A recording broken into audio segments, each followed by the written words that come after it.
at the time and the best ever in the SEC.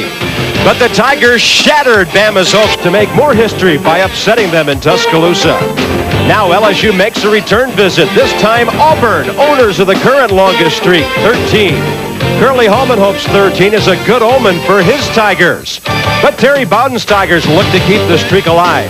He's undefeated at Auburn as he leads the Tigers in their SEC home opener.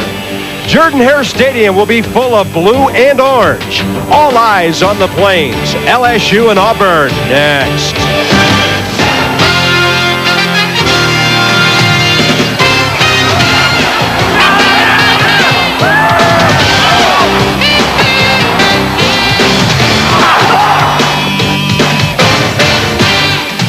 Jefferson Pilot Sports presents the best in college football, the Southeastern Conference. Today's Lee Apparel SEC Game of the Week is brought to you by Lee Apparel, maker of regular, relaxed, and easy-fit jeans and casual pants. Lee is the brand that fits. By your Southeast Mercury dealers, who invite you to take a good look at a whole new mystique about the South. The new Mercury Mystique, on sale September 29th.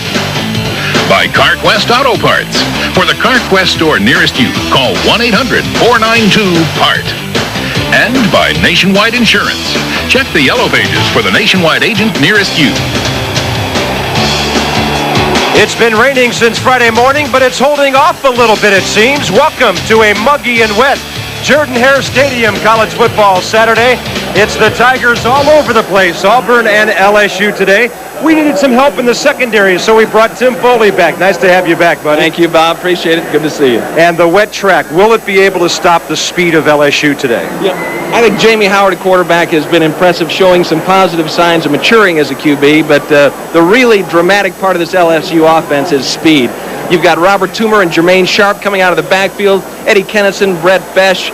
You've got Eric Smith, and they're going to try to spread out a powerful powerful Auburn defense with formations to try to create seams, I think. Now, Auburn's got some exciting speed on offense as well. Stephen Davis, the tailback, they're really waiting for him to explode. Well, look at Auburn's offense works like this. Patrick Nick's going to turn around, flip the ball to Stephen Davis, and he isn't going to jig, slice, or slash. He's going to smash over right tackle behind a really impressive Auburn line. And their defense is very difficult to run against. They've only given up 31 yards against the run their first two games. They have been outstanding. So here at Jordan-Hare today, it's LSU looking for the upset. They had so many big plays on defense at Bama last year when they upset the Tide. And Auburn looking to keep that streak going. They're after 14 in a row. Bob Kessling downstairs in the kickoff next. Welcome back to Jordan-Hare Stadium. 80,000 plus on hand today. And Bob Kessling, it's something Terry Bowden will have to live with week to week. That streak eventually has to come to an end. It's 13 today, and Terry Bowden tries to extend it here at Jordan-Hare Stadium. And of course, LSU is very confident about this game. Remember last year, they went to Tuscaloosa and knocked off an Alabama team that won 31 games unbeaten. Terry Bowden, we had a chance to talk with him about that and the streak. You know, it's not the kind of streak that has pressure. It's not a 47-game winning streak. It's the kind of streak that we like to use as a motivator. Hey, we don't have a championship to look at or a conference to look at, but we can be the winningest team in America one more week if we can win this game. So the Tigers try and keep it going today. Bob, we can tell you that the field was not covered last night. However, it's a sand field, so they say it can take 2 or 3 inches of rain before it starts getting sloppy. So really the footing down here is not bad. And they say the forecast is for 70% for more showers sometime during the game this afternoon. 76 degrees, it's very muggy. LSU's Eddie Kennison and David Butler back to receive the kickoff. Auburn won the toss. They deferred. LSU will receive the football, and Matt Hawkins will be the kickoff man. And there's Eddie Kennison, who broke the 100-yard punt return last week. He's averaging 14 on kickoff returns. Matt Hawkins, a junior out of Pensacola. And the ball has been kicked to Eddie Kennison on the near side, 2 yards deep. He'll try straight up the right side. He'll break a couple tackles, and he'll angle out of bounds at about the 27-yard line. We'll see the multiple offensive LSU with Jamie Howard, the junior. His coming out party was 2 years ago, to the day, right on this field. And he's been outstanding for the Bayou Bengals ever since. He's got a good tailback in Jermaine Sharp, Andre Guerin, a good blocking fullback. Kennison and Besher threats, and David LaFleur is a huge tight end. Up front, they replaced Kevin Mawe at center. They only have one returning starter who started, Marcus Price, all 11 games last year. And some play action on first down. Howard up the middle. Eddie Kennison, the intended receiver. The ball too tall for him. Del McGee on that field cornerback side was with him step for step. Jamie Howard, a lot more mature 2 years later, Tim Foley. Exactly. And Lynn Amity starts out the game with a play that Northeast Louisiana used against Auburn last week. Curling over the middle, then trying to hit it deep down the middle. They felt like they had a chance to hit some down the field. Single back set on 2nd and 10. Crowd making a lot of noise. And now Jamie Howard has to change the play. And we've got a flag and whistles. Some debris on the field, a lot of noise, and some movement on the offensive line. False start, right tackle, offense, 5-yard penalty, still second down. Auburn plays a 4-3 defense with Whitehead and Etheridge at the ends, and Mike Pelton, Defensive Player of the Week in the league 2 weeks ago, and Gary Walker. Outstanding defense. They're missing Derek Robinson, a middle linebacker who's out for the season after knee surgery. Second down and 15. There's Sharp getting outside. He's across the 40-yard line all the way out to near the 43, and that'll be a first down for LSU. Jermaine Sharp is averaging 5.6 yards a carry.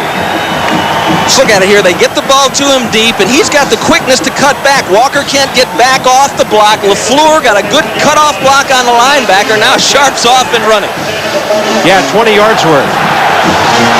They'll actually pull the ball back to the 41, and he'll be up around 190 yards in a hurry. First down for the Tigers. Sharp gets the call again. Nowhere to go. Closing on him was Willie Whitehead with help from Gary Walker. Tigers giving up 31 yards a game on the ground. Last year when they went 11-0, they gave up only 128 per game. So that's how outstanding they've been the first 2 weeks. And as we mentioned in the open, the idea for LSU, they've got so much speed, as you see Curly Hallman, much better off after 2 games this year than he has been in his 4-year career at LSU. Feeling very good about this football team and the talent that it has. Second down and 9. Kennison, the motion man. Play action to Sharp up the left side, and the ball is caught by the very dependable Brett Besh. That's a first down for LSU. If you get the ball anywhere near number 87, he'll catch it.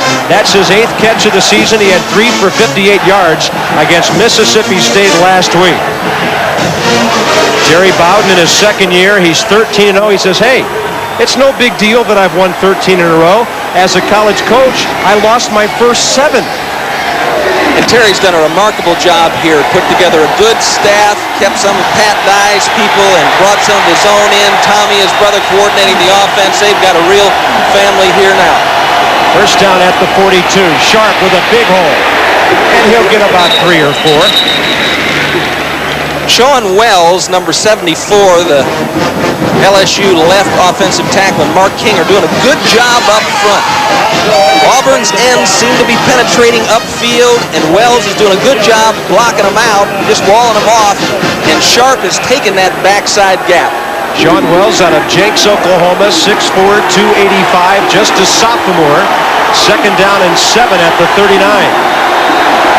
A single back with a wingman, Andre Guerin. Sharp slipped, got his feet back, and almost had a first down. It required a tackle from the boundary cornerback, Chris Schelling. Jermaine Sharp, a breakaway threat. A couple of touchdowns this year. He had a long of 34 last week against Mississippi State. Looks like on 3rd and short, he'll get a breather. You know, they lost their number 1 fullback, LSU did, due to a disc problem. Stelly is out. Stelly. Yeah, and now Guerin's in there at fullback. Kennison, the motion man. Robert Toomer has the pitch, and he's got the first down. Toomer's the most versatile running back on LSU's team. He backs up at tailback and fullback, a 5'10", 212 junior. And he can catch the ball coming out of the backfield. Nice job there by 62 Mark King. Both these teams have receivers that will block downfield too. You'll see all these outside receivers getting involved in the run by blocking. First down at the Auburn 30. Shedrick Wilson, the man in motion that time. Sharp, and he's taken down for a loss. Anthony Harris, the strong side linebacker. He leads the team in tackles. He's got 25 now in the season, and that's number 221 of his career. He's probably the best linebacker that Auburn has. That time, Sharp tries to take it inside to draw people in. He's looking for the outside. He's looking for the perimeter. And that's twice in a row that Jermaine seemed to have a little bit of trouble maintaining possession of the football. Almost had it slip out. A loss of 2. It'll be 2nd and 12.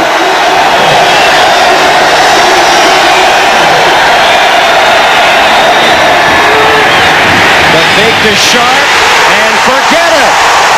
Raymond Luster on the quarterback sack.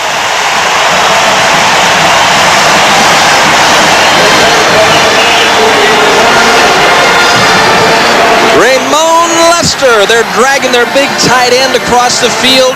It's Shedrick Wilson running a deep corner route, and he was coming open, but before he came open, the door shut on Jamie Howard. Might have had a face mask on the play. Incidental face mask on the defense. 5-yard penalty, previous spot, still 2nd down. Ron Gilbert running the crew today. Bobby Gaston sending 7 of his best down here to Auburn for this big conference game. Auburn has a conference win 2 weeks ago at Ole Miss, 22-17. They beat the Rebels. That'll make it 2nd down and 7, and Curly Holman's team, of course, got the win over Mississippi State 44-24 last week. Auburn's put 5 defensive backs in the game. Fred Smith has come in. 2nd and 7. And Howard is sacked back at the 32-yard line. And Mike Pelton, with his 3rd sack of the year, was the first man there. We saw him have a monster game in Oxford, Mississippi 2 weeks ago. Pelton used to be a linebacker. He backed up James Willis, and then he kept getting bigger and bigger. And so Wayne Hall decided to put him down. And they might have to get Jamie Howard on the move a little bit. Auburn has a tremendous pass rush. LSU on 3rd down this year, 41%. They've gone 3rd and long with 3 wide receivers and a shotgun. And the ball is caught down around the 21-yard line. Fred Smith, the cornerback, tackling Eddie Kennison, but he ran a pattern that was too short to get the first down. And one of the real assets of Auburn's defense, Bob, has, Wayne Hall is one of the best defensive line coaches in the SEC, and they've always been able to generate enough pressure with 4 and 5 guys that other teams need 6 and 7 guys to create. And so there's Wayne right there with the hat on, a defensive coordinator. Andre LaFleur for the field goal. It'll be about a 38-yarder. He's only 1 of 3 so far, and that one was deflected.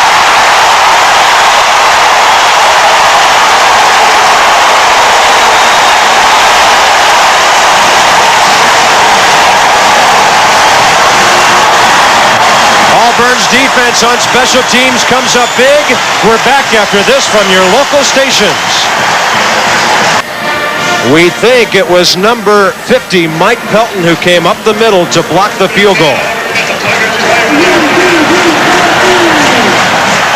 Great penetration and big play by Pelton. Now the Auburn offense out of that pro eye, going to work for the first time. Nix a drop to set up the screen. He's got some company out on the right side. That is Harold Morrow. And he's down to the 46-yard line.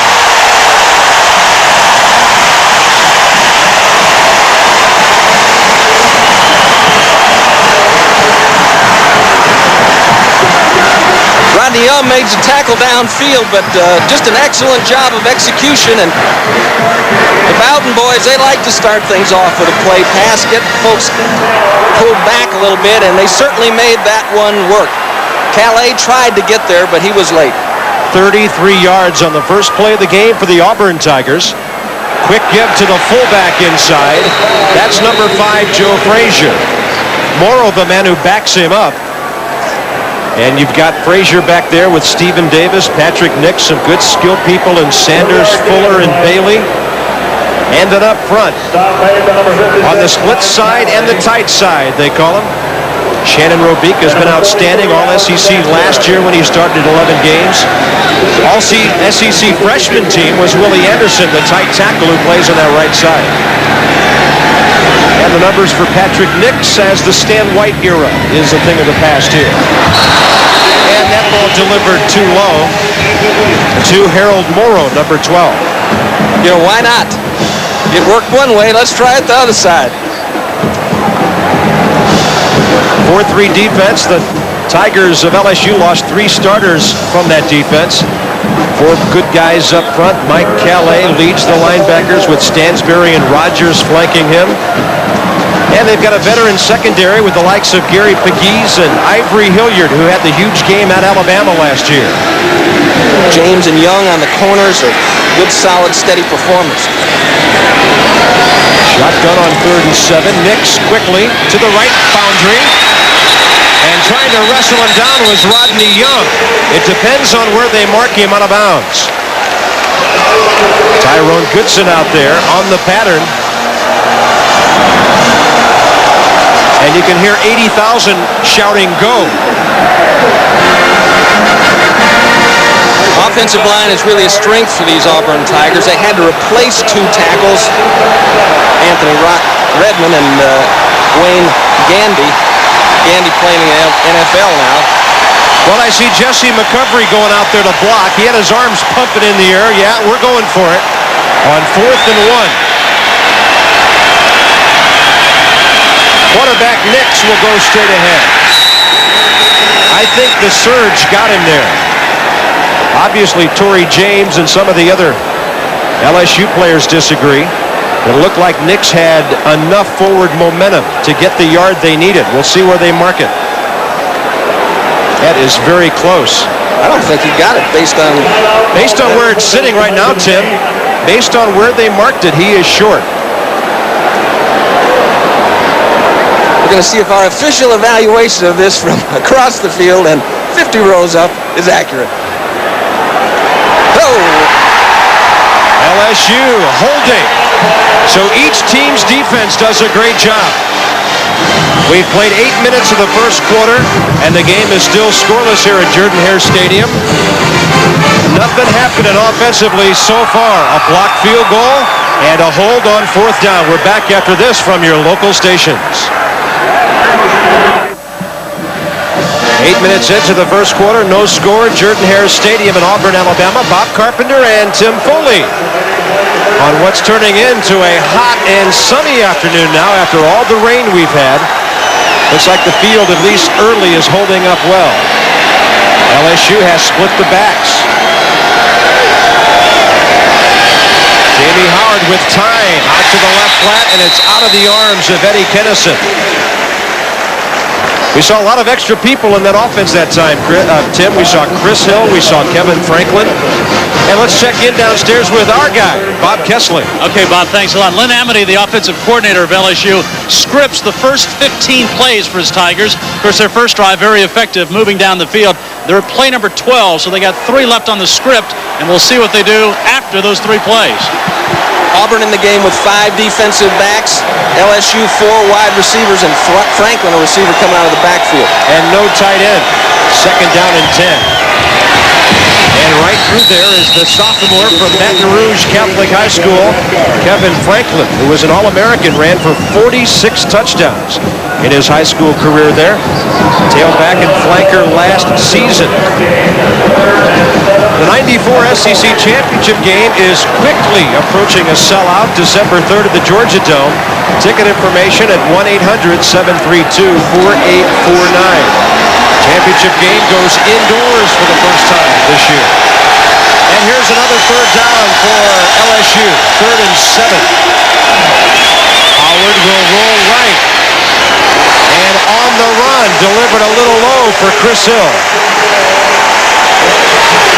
Good job by Willie Whitehead. Robert Toomer tried to cut him, tried to get him on the ground, but I think he provided enough pressure that it distracted Jamie Howard.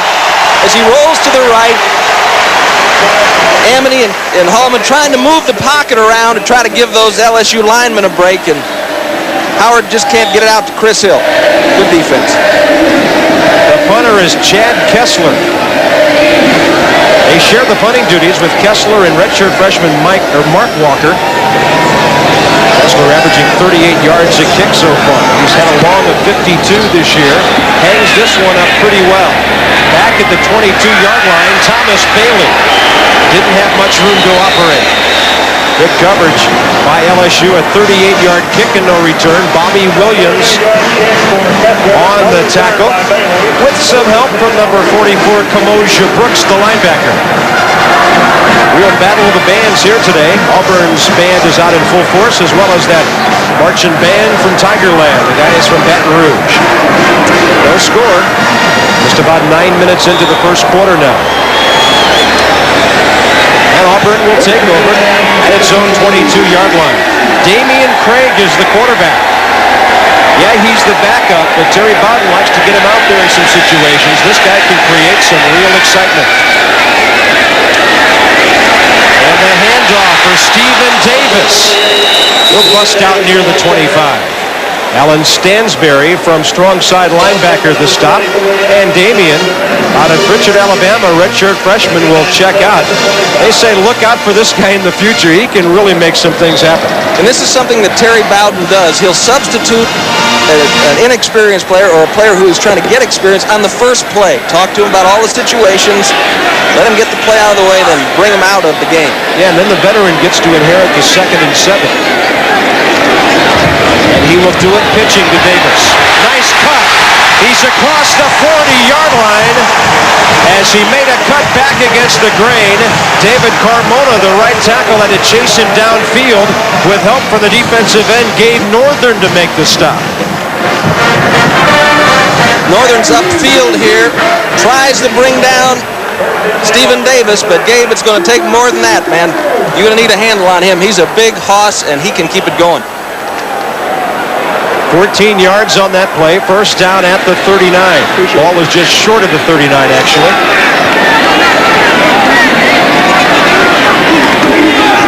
Nix, and then the end around to Goodson. Trying to get outside. Can't quite turn the corner.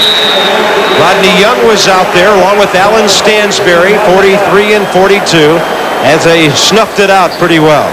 Well, Phil Bennett, the defensive coordinator for LSU, and Lee Fouds, the defensive end coach, got to be happy with their charges here. Gilliard stays at home, at least forces it deep as Stansberry and Young take him out of bounds. But when you're playing a Bowden-coached team, any team that's coached by a guy named Bowden, there's Phil Bennett, you're going to be ready for reverses, trick plays. I mean, they're not going to make a living on them, but they're going to come at some point in time. Second and 11. At the 38, 3 wide receivers after they lost a yard on the end around. Nix alone in the backfield. To the near side. Similar pattern that they ran earlier trying to get the first down to Tyrone Goodson. Rodney Young, the left corner, on the coverage. Phil Bennett a little bit upset, thought he stepped out of bounds. That'll make it 3rd and maybe a yard and a half. Tyrone Goodson, the redshirt freshman from Brooksville, Florida. He's caught 7 balls now, including 2 this afternoon. This short yardage situation, they got Joe Frazier in the game. At fullback, Stephen Davis. It won't be a quarterback sneak this time. They'll call it 3rd and a short, too. How short can it be when this guy's running? And Davis has it to midfield before his forward motion is stopped. The ball is on the turf, and LSU has recovered. Auburn folks are going to think that play should have been whistled dead. Looked like Pat Rogers recovered the fumble. The left side of this Auburn line does an excellent job creating the hole. Frazier leads up through it. Steve Davis breaks 1 tackle. Runs into Ivory Hilliard, and Hilliard starts working on the ball. Rodney Young pushing him back. And hey, Tim, if they're not going to blow that whistle right away, start working that ball, and that's what Ivory did. You bet. Big turnover. Just when Auburn was starting to head into LSU territory, and now the Tigers from Baton Rouge have it with 3:55 to go, first quarter. Jamie Howard out of the eye. He'll look for Brett Besh. He wants to throw the ball. Kennison out of bounds. Good throw by Brett Besh. Nice catch by Kennison, but an excellent job by Chris Schelling staying at home. Number 4 for Auburn. I would always bite on this. They could have this anytime on me. They could tell me it was coming, I'd still get beat on it. But you notice Schelling stayed right with the wide receiver Eddie Kennison. Both these teams are extremely well prepared and well coached fundamentally. I guess we're going to have to call Don Shula and ask him if that's really true. They ran that on me in the Pro Bowl. Second down at the 50. Howard double pump, and he overthrew his tight end, David LaFleur. And David had some room to work with out there. It's especially difficult, I think, for the LSU secondary because you have to be involved in the from a secondary standpoint, and Curly Hallman knows this. You got to be involved in the run game to stop Auburn. You're not going to stop them with 7 guys. You have to be involved, get your secondary involved in it, but you don't want to weaken the coverage because they do have superior receivers that you're going to be concerned about too. 2 completions so far. A lot of wide receivers in this pattern on 3rd and 10 from midfield. And we've got flags.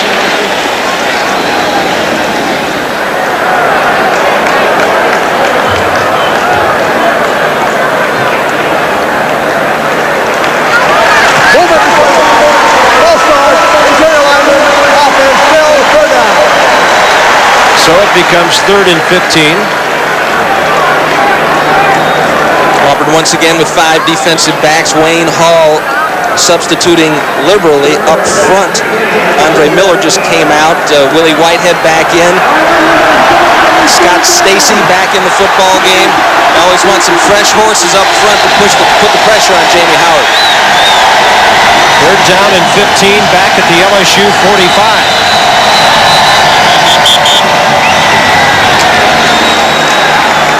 And now it appears the LSU Tigers have called a timeout. 3:39 to go.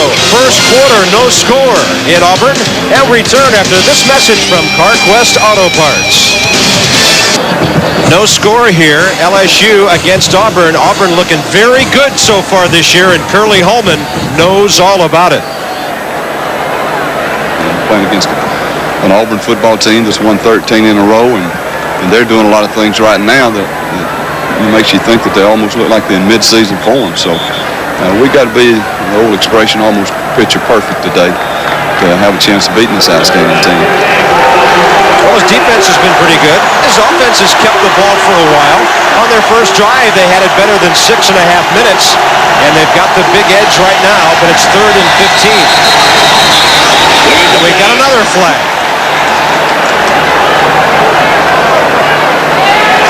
LSU likes to rotate a lot of people in and out of that offensive line, Tim, so the same 5 guys aren't out there all the time. LSU hasn't been able to do that. Before the snap, ball start on the offense.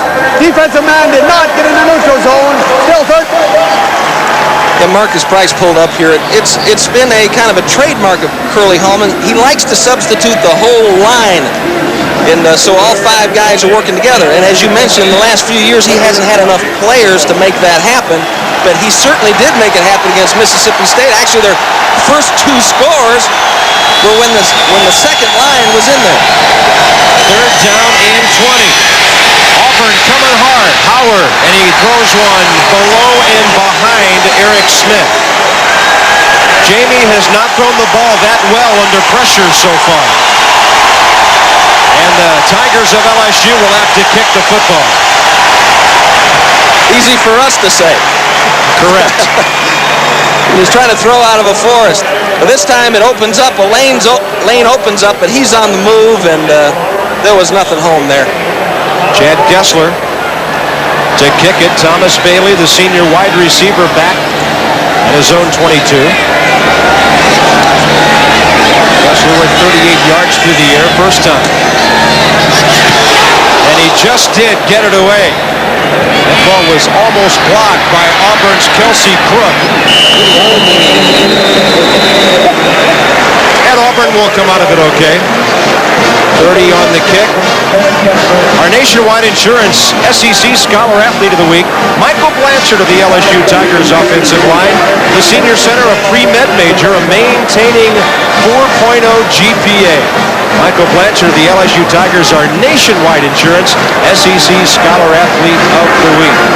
He's a starting center here this afternoon. So Damian Craig again on first down, the Auburn quarterback. 3:22 to go. First quarter.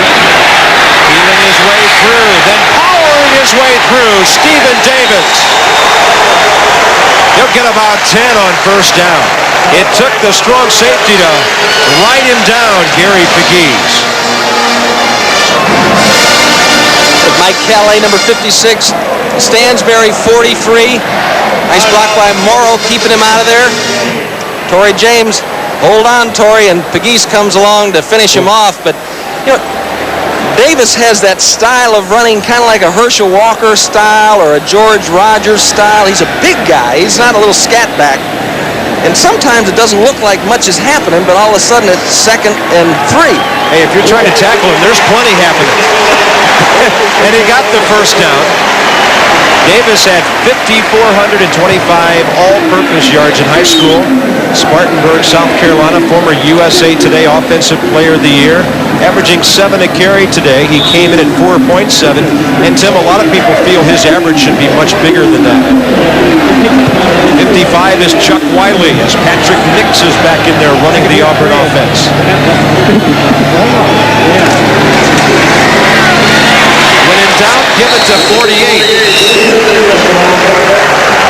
Mike Calais, the middle linebacker. From Dalton Hilliard's hometown of Patterson, Louisiana, making the stop. Stephen Davis running in there behind Shannon Robeek and Leonard Thomas, Jason Taylor on the inside. Here's Mike. Mike Calais. Yeah, they lost Robert Desotel from one of those linebacker spots. We're happy to report that he's doing okay after his auto accident early this year, and he'll be back as a senior next year after taking a red shirt. And not much there for Harold Morrow.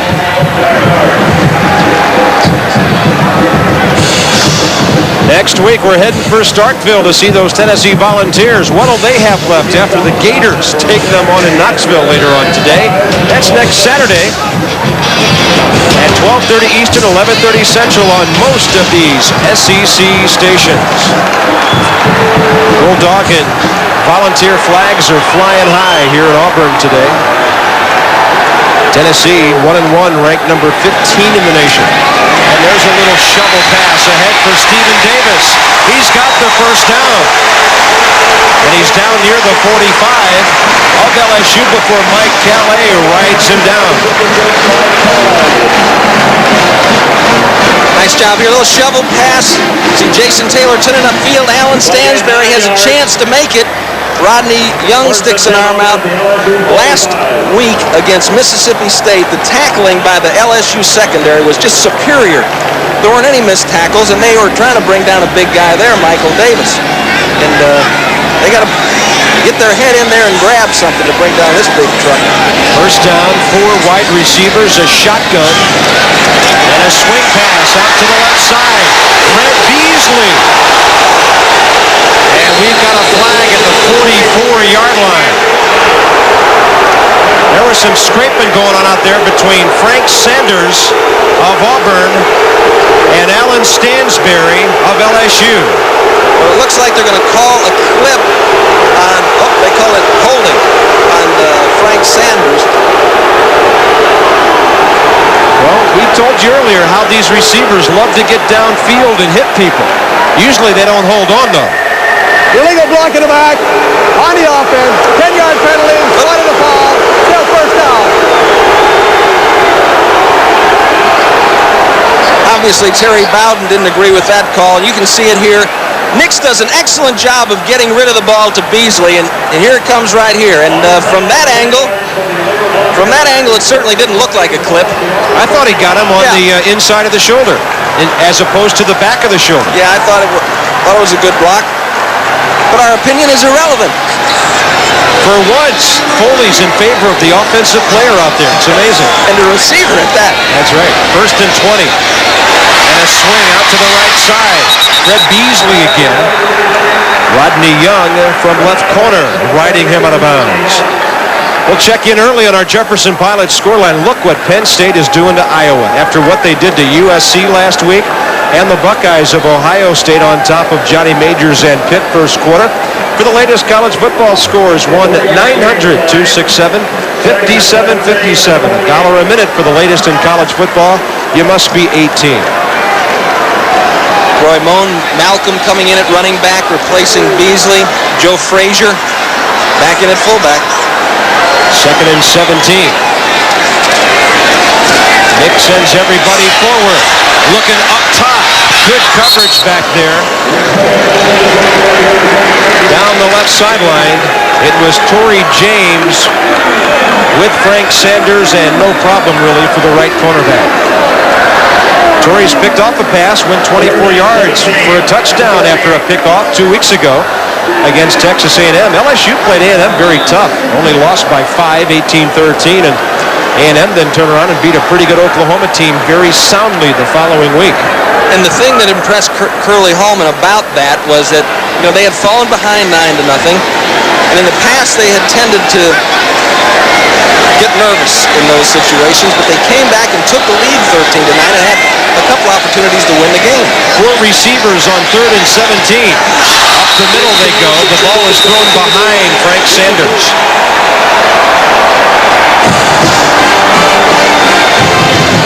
They're here at all ages and all stages with their orange and blue.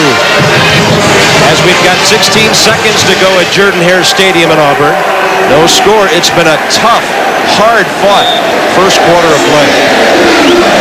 You got an All-American punter here in Terry Daniel, and what's going to be an All-American return man in Eddie Kennison. This is a good matchup. Oh, he hangs this one up. Now let's check the bounce into the end zone. Eddie didn't get close to it this time, I noticed. 52-yard kick. Terry Daniel already has 2 kicks this year of better than 60 yards. Came in averaging 48 yards. He had a 62-yarder against Northeast Louisiana a week ago. And here's Eddie Kennison doing his thing last week. Now he picks up the punt on the half-yard line, retreats into the end zone, and right now he's saying, I got to get out of here. They're going to kill me for doing this. And but great blocking, a wonderful block by Pat Rogers right there at the end, and there it is, 100 yards. Burt Retchichar did it in 52. Third SEC player to ever do it. Robert Toomer on first down. And he was wrapped up by Brian Robinson, the free safety. Tim, according to the fundamentals of football, you're not supposed to return a punt 100 yards. No, it's never going to happen twice. First quarter comes to a close in Auburn. No score. Tigers. Mascot of the Auburn Tigers. Well, there's a picture of Aubie. One of the great settings for college football, and we're awfully glad to be back here. It's been a long 2 years. 3 wide receivers for LSU. 2nd down and 9 at their own 21. Robert Toomer. Forget it! Gary Walker wrapped him up in a hurry.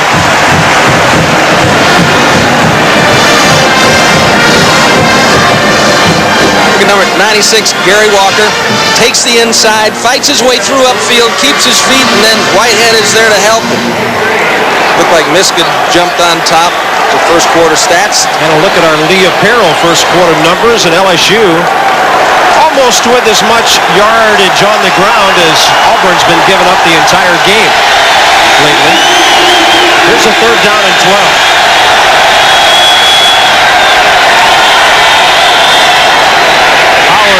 Unload it. Toomer. And forget it. The ball is fumbled in the backfield.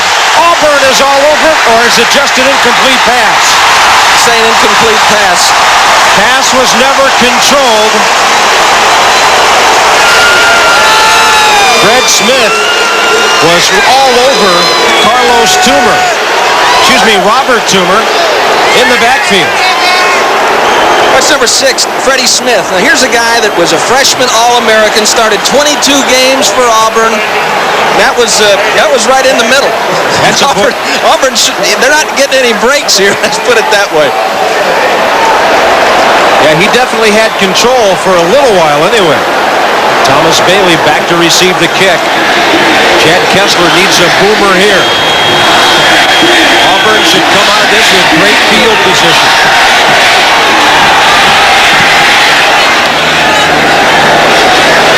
To the 49. Can he get around the corner? Too many LSU Tigers waiting for him. Not much there for Thomas Bailey, who's averaging only 4 per return this year. Didn't get anything there after a 32-yard kick. That young man right there is the only man in SEC history that has had over 1,000 yards of returns in one season, and he is tracking some of the career return records also. So he's trying to squeeze every yard he can out of every return. And the field is holding up very well after, probably the better part of an inch of rain over the last 24 hours. First down at the 48. Hicks fake to handoff. Rifles one out to the right side. Frank Sanders finally grabbing a hold of one. He's number 9 in receptions, number 8 in yardage on the all-time Auburn list. And he's on the Biletnikoff list as the nation's top receiver this year. Nice route by Sanders. He drove down on Young and then came back well for the ball. Nix put it right on the money. 3rd in the league last year with 48 receptions. 8 yards on first down, 2nd and 2.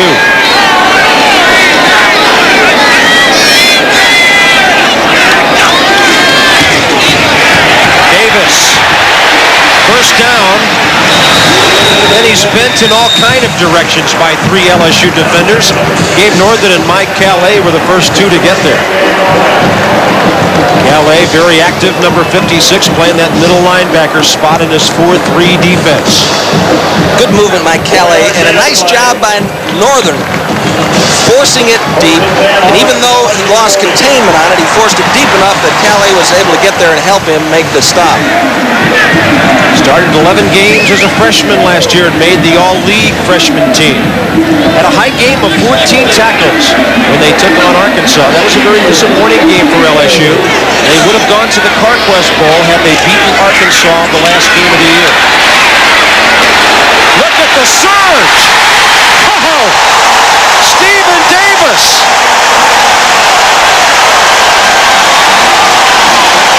Gary Pegues finally made the tackle after Davis carried a bayou full of Bengals about 10 yards with him.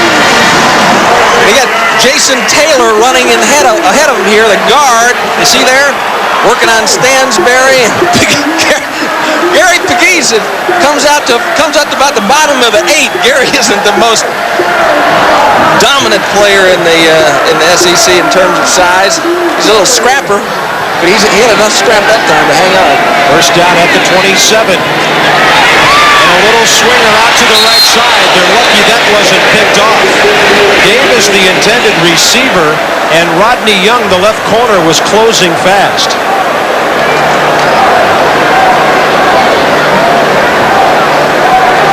Well, Curly Hallman has fought his way through the tough times and feels like things are turned around and headed in the right direction at LSU.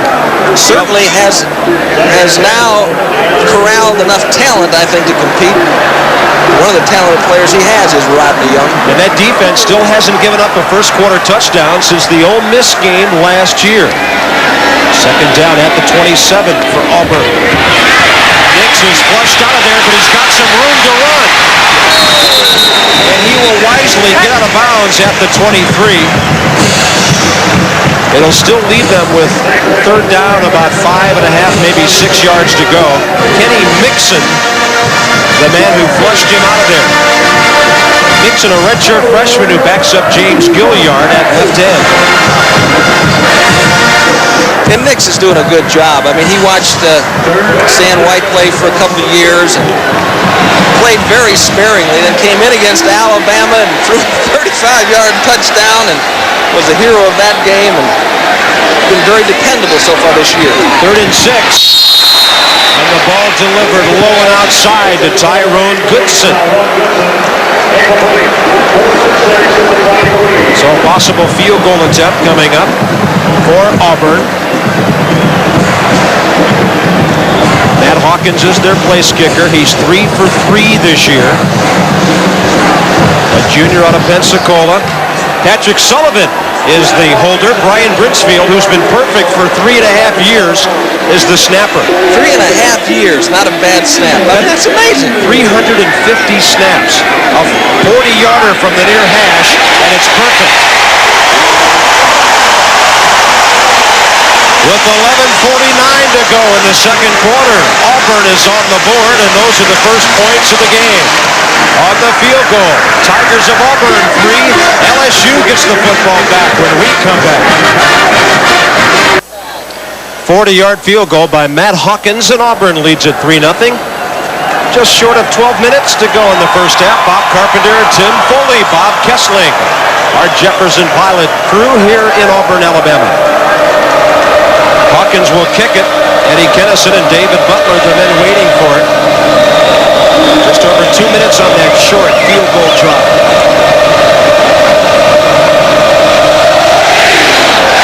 And there's the little short kick. And after signaling fair catch, Casey Howard had to pick up his own fumble. Terry Bowden told us that we'd see a lot of pooch kicks, sun kicks he called them, with Eddie Kennison back there, but there's no sun today, so we'll just call it a cloud kick. And that one almost worked. I mean, anytime you can keep the ball out of Eddie Kennison's hands, that's a good decision. Jamie Howard and the LSU Fighting Tigers back to work. Down by 3 at their own 25. Pitch to Sharp. Oh, there's Tigers from Auburn everywhere. A host of Auburn defenders. Marcellus Mostella, the first man out there. Then Darrell Riggins, a free safety. Now, Mostella did a great job of fighting out the block of David LaFleur, number 47. See those guys working at it? Mostella shakes him loose, takes on the block of Guerin, and is in on the tackle. LSU on the first drive of the day, they had 52 yards. Since then, -8. They lost a yard on that play. Shedrick Wilson, the motion man. Howard will roll that way. And it's too low for Shedrick.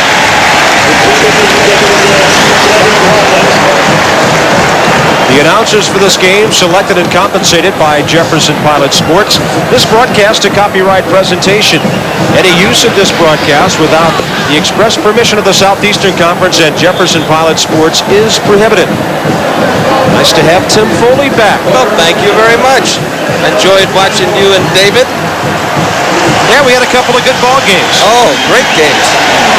Andy gave Bama all they wanted last week. Here, neither team's been very good on third down. This time it's 3rd and 11. Howard straight ahead. Oh, no! And Brett Bush! He will score!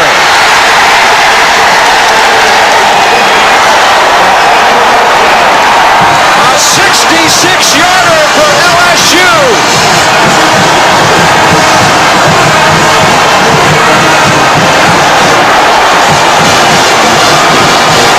Jamie Howard gunned that in there. And I think it was Robinson that made a move on the ball and looked like he was going to intercept it. Tipped the ball, and what concentration by Brett Besh. He guns this downfield.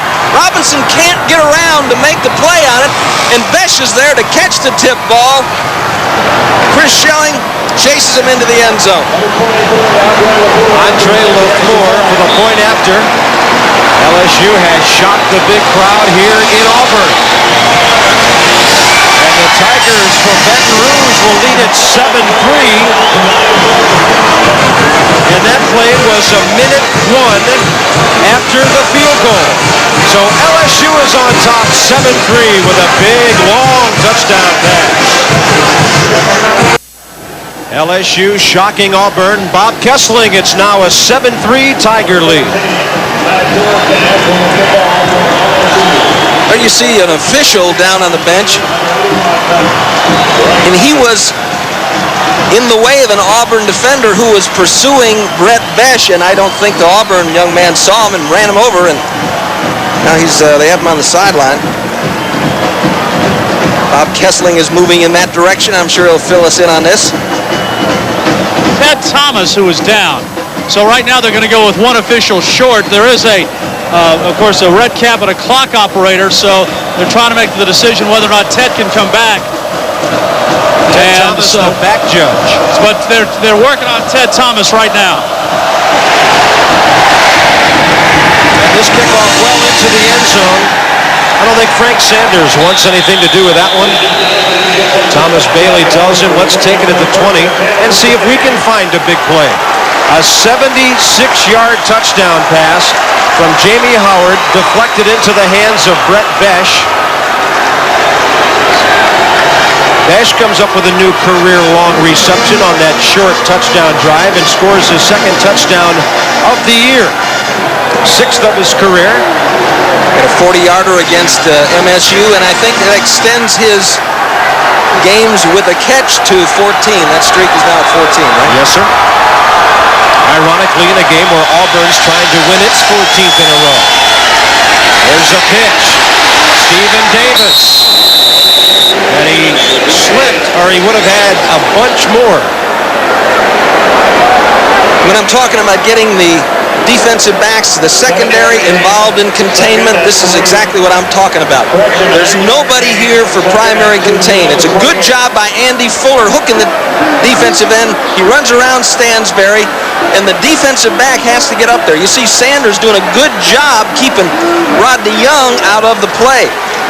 Yeah, then he became part of the play when Davis barreled into him. And this is what I get for trying to help you. That's right. 2nd and 2. Do a lot of things with this situation. They choose to pitch it. And he breaks it. His helmet flies off as he's out to the 38-yard line.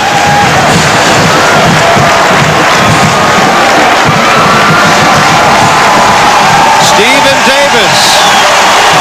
6'2", 223, tough to stop. Gilliard upfield. See Rogers fly through there. Calais can't hold on. Good hit by Rodney Young. He needs to get another chin strap. There's the injured official, Ted Thomas. We're told that he separated his shoulder. First down.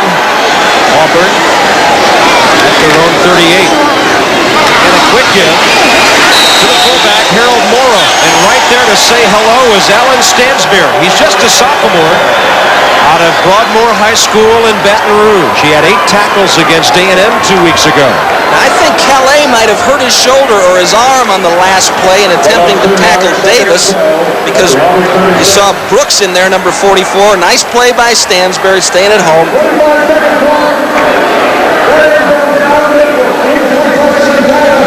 So if something happened to Mike Calais, that would really be damaging, because he was one of the major organs of this defense as far as that goes.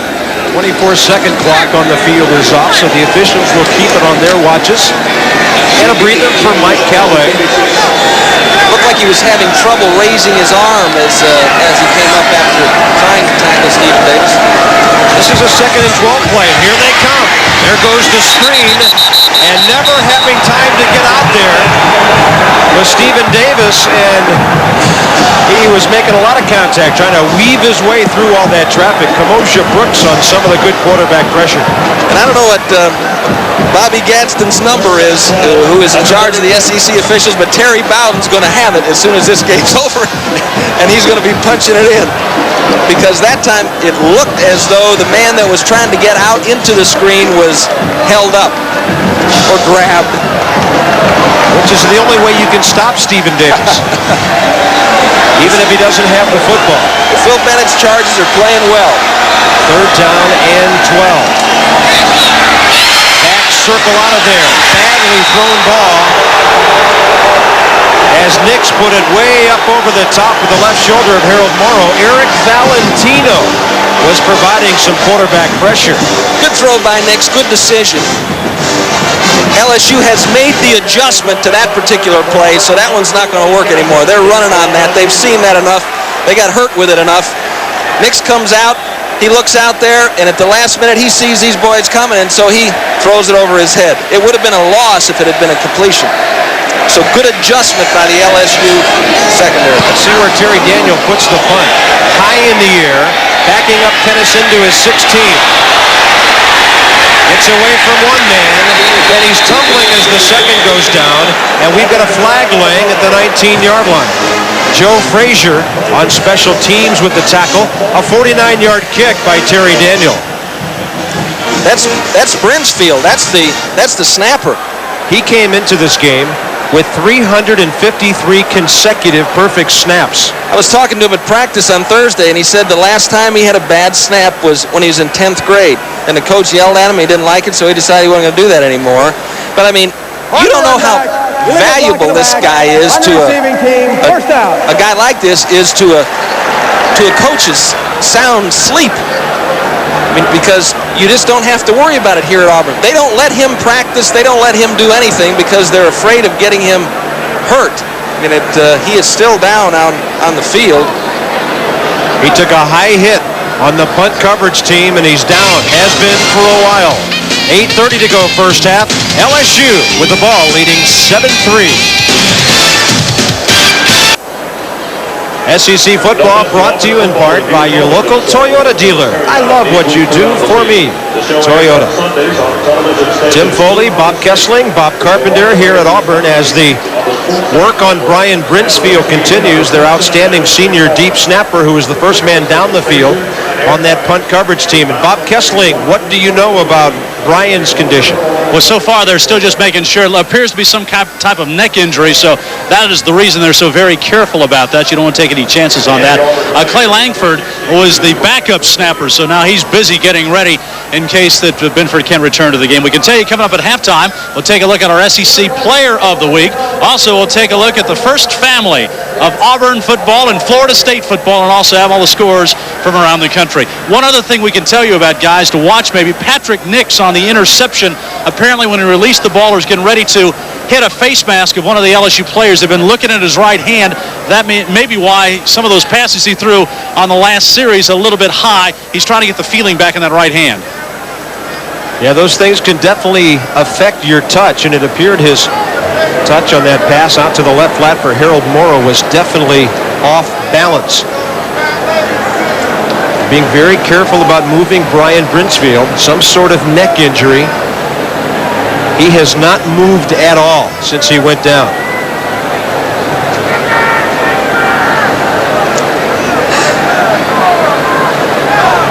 This is just the sort of thing that scares the death out of you in college football, because you see a young man down there who's been playing for so long, has had such a great career here in his senior year, and all kind of bad thoughts run through your mind because he's not moving at all and they're not moving him at all. Auburn fans obviously concerned. Looks like now they're getting ready to move him onto a stretcher. Well, this is the thing, as a player, you just do not allow yourself to think about it. And, before the game, you try just to wipe all this out of your mind, because it's always a possibility. And he gets hit right. It was a good hit, straight ahead on the side of the helmet, and it looked like it snapped his head over. And now they have him on his back, at least.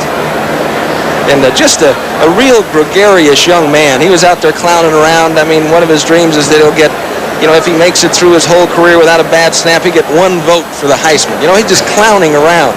They ought to have an award for me or something. Just fiddling around, and just a real guy that just contributes to the happiness of the program, and yet performs a valuable service that you don't ever get credit for. They only mention your name if you sail it over the punter's head or the field goal kicker's head. The unsung heroes of college football. Brian Brinsfield, the deep snapper. Guys like Patrick Sullivan who do the holding. Mark Workman, who does the same job for LSU. Brett Besch, the receiver, who's the holder on the field goals and points after. All we can do right now is wait and hope that Brian is okay.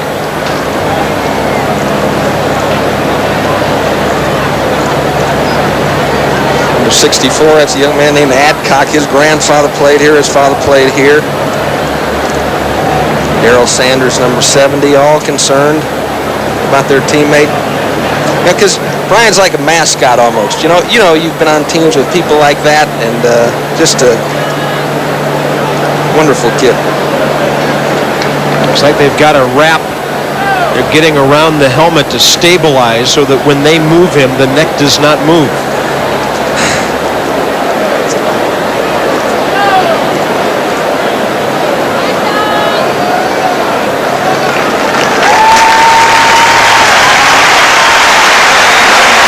Hopefully this is just a precautionary measure, Bob.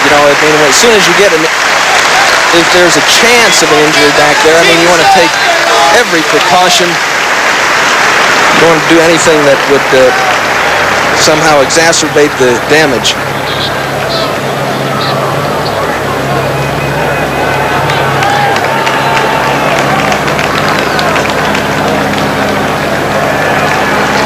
Our best wishes leave the field with Brian Brinsfield. And that of better than 80,000 here at Jordan-Hare Stadium.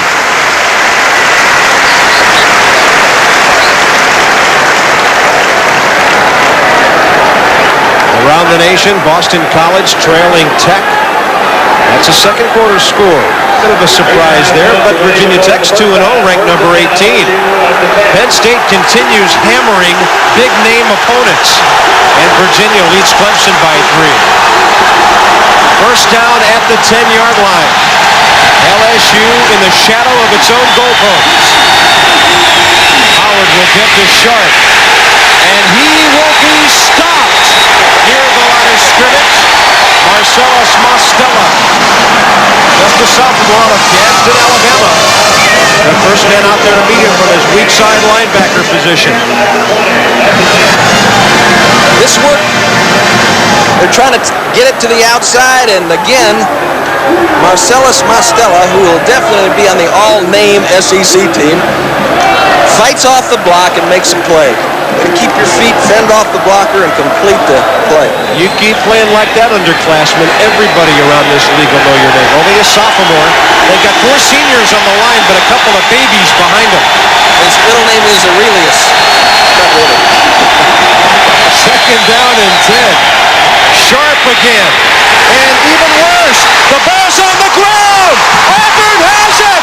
Touchdown!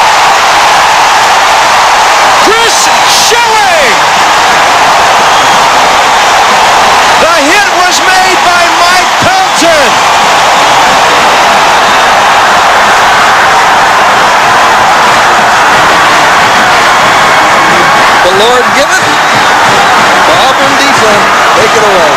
So here we go. Pelton, great job.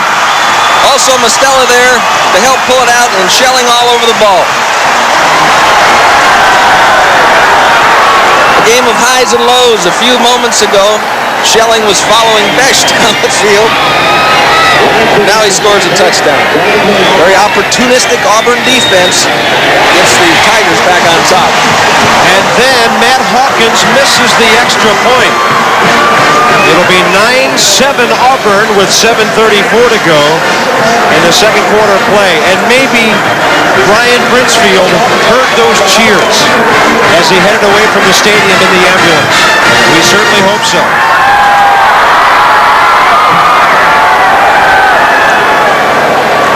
Jermaine Sharp, who had a little trouble handling the ball last year, and it was loose early on in the game. This time Pelton and Mostella wrench it loose, and Chris Schelling, he's in the end zone. That's always a good feeling for a cornerback. So it's 9-7 Auburn, 7:34. Bob Kessling with a further update. Well, we got great news. Brinsfield, apparently it's a precautionary measure. When he was on the field, he was moving his hands and his legs, and he was talking to the medical staff. He had a bad back during spring practice. In fact, almost didn't play. So that's why they're doubly cautious about this. But apparently he just got his neck hit on that cover team. His parents are here. They've ridden with him to the hospital. He's going to East Alabama Hospital here just outside Auburn. But again, the word is good. They're just going to make sure he is fine, but he is moving. And it's a kind of a sigh of relief for everybody. But Brian is fine, headed to the hospital. All right, Bob. Eddie Kennison, they're kicking away from him again. And another fair catch on the pooch kick call. That time it was Kamoja Brooks, a linebacker with good hands. They get him up there. Rhonda and Paul Brinsfield are the parents, and I had dinner with Nancy Colon and Mike Colon, whose son is playing on this Auburn team. Of course, Mike was a former great Tiger here at Auburn and played with the Dolphins for a number of years. And Nancy talks about how nervous she gets and how concerned she is, and I know that Rhonda was concerned. But I'm glad that worked out fine. First down, LSU. Ball just short of its own 27. We've got 7:34 before halftime.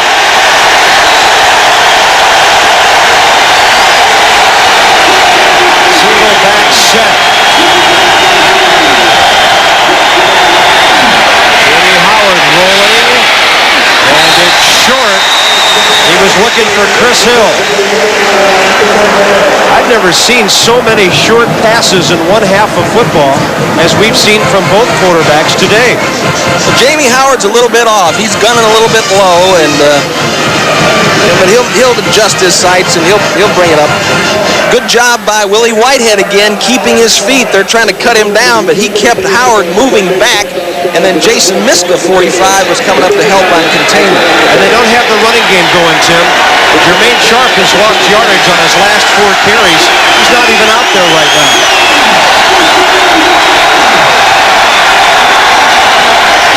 There's Toomer. He won't get credit for the tackle, but Gary Walker was the first man there to completely destroy the play. Great penetration into the offensive backfield. By both he and Ramon Luster. Howard hands the ball to Toomer, and there you see it right there on LSU's side of the ball.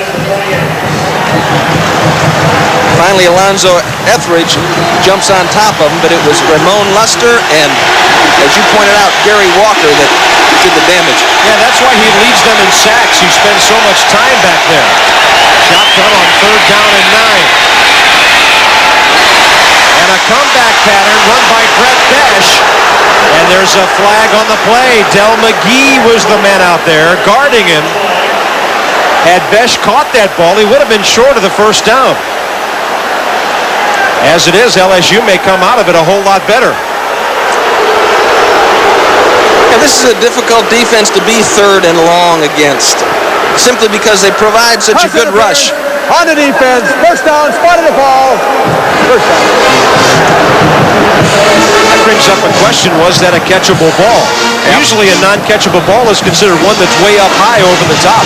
That was another split-fingered fastball that was sinking into the turf. Yeah, Jamie Howard pitches in the Atlanta Brave organization. Macon, Georgia, Class A ball. ERA was 4.07 this summer, I think. First down after 34. Shovel pass. And straight ahead, Kevin Franklin. Nice little call on first down. From a man we don't see that much, Franklin, a sophomore, who had run the ball only 4 times this year coming into this game.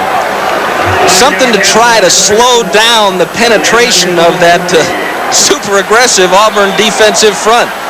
Try to run a draw, a shovel pass, try to drop out a screen, something to slow them down, get them thinking about anything but upfield for a second.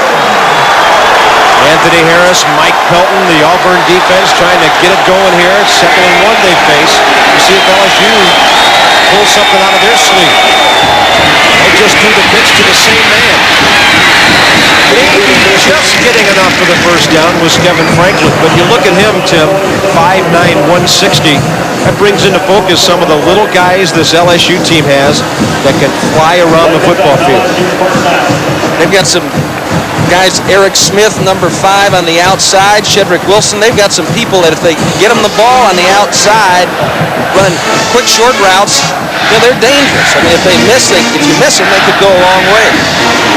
First down at the 45. 5:56 to go, first half. Auburn leads LSU 9-7. 3 wide receivers. Howard into the belly of Franklin. He broke a tackle of Jason Miska, who had a shot at him in the backfield. And then Gary Walker got him as he went through the line of scrimmage. So the drive continues. Jamie Howard's got it going now with the help of a penalty a moment ago, Bob Kessling. Bob, one thing about Howard, last year, as soon as the baseball season was over, he went straight into football. This year, he took about 10 days when the baseball season started. He got to Baton Rouge, had a chance to kind of rest up, regroup, and Lynn Amity said he was much fresher this year heading into 2-a-day practices, and he says it's really paying off. He's much well-rested and prepared now. 2nd down and 7. Here they come, and he's got it over the top, off the hands of David LaFleur. And you've got to throw one upstairs for him not to be able to get it because he goes 6'7", 275. Good quarterback pressure by Willie Whitehead. This time they're coming with the blitz. You see Marcellus Mastella being blocked, but Whitehead gets a contact, and that'll help drift the ball off the mark. Last year, Jamie Howard was almost in he was in a competitive situation with Chad Luke. And I think he feels more confident now. The job is his, and he just needs to perform. 3rd down and 7. Howard looking to this side. Rifles one. Oh, what a catch out there by Todd Burks. Burks, the 4th LSU Tiger from that family. 3 other brothers have played in this uniform. Dwayne Hall, the defensive coordinator for Auburn, and Jack Hines, the defensive backfield coach, are running a lot of combination coverage on both sides. That time, Freddie Smith had Todd Burks. Beautiful coverage, but Howard rifled it in, and excellent concentration by Todd Burks to make that reception. He was well covered. War Eagle, the battle cry on defense now as LSU continues to move the football. There's Franklin again. Interesting thing taking place out there with the running game. We mentioned that Jermaine Sharp had lost yardage on 4 consecutive carries. So that sophomore is out. And on this drive, it's been Kevin Franklin.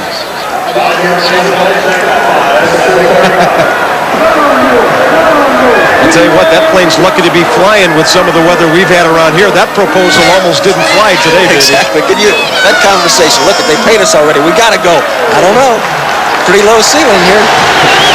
2nd down and 5.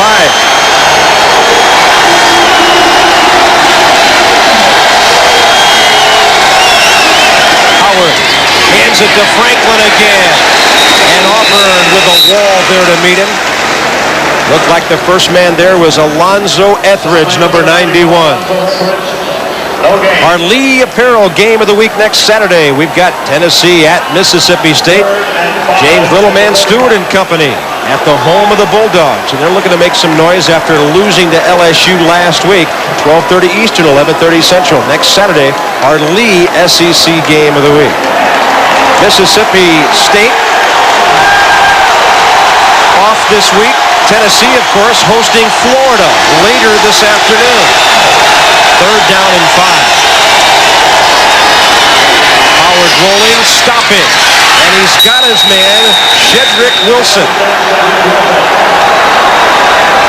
Anthony Harris there on coverage from the strong side linebacker spot, but LSU loves to get little guys like Wilson out there against those linebackers. And this time Auburn chose not to substitute. Anthony Harris ended up on Shedrick Wilson, and Wilson found a little open spot on the sideline, and Howard got him the football. Good job. You know, Jamie Howard has maintained his composure. Things got a little slippery there for a while, but he seems to have settled down. 2:50 to go before halftime. They've got a great drive going here. Just got a note from Ken Partridge, the SID here at Auburn, that Brinsfield is communicating, he's moving, and he's conscious, and everything seems to be okay. Robert Toomer on the ball carry there, putting that face guard down and heading straight forward to about the 25-yard line. Yeah, Brian Brinsfield right now probably telling the doctors, I need a radio or a TV. Right now, I got to see or hear this game. Looks like Howard might have changed the play. Quick drop. Shedrick Wilson with a one-hander. Chris Schelling there defending, but all he could do was admire. I wasn't sure if he was able to stay in bounds there, but what a catch. Schelling is all over him. Good job by Howard getting it off, and yeah, he got him down. Right, and he was forced out of bounds anyway. So I mean, when you got a receiver in that position, if you force him out, it counts. Just be careful spiking the football after a play like that. Yeah. 3rd down and 3. Anthony Harris, Ryan Robinson and the Auburn defense getting ready for a big play. Howard looking left quickly, up the middle, the ball is caught. Todd Burks in traffic. His second outstanding catch on this drive, and what a strike delivered by Jamie Howard. 1st down LSU. Now how did that get in there? I want to see how this got in there. Beautiful coverage by Ken Alvis. Robinson coming, McGee behind it, and Jamie Howard, I'm not sure it was big enough to say that he threaded the needle. Mostella jumping up in his face, great job. Good concentration by Burks. It's 1st down just outside the 10. Burks the motion man. Howard for Toomer, and he'll get nothing. Gary Walker from right tackle there to make the stop.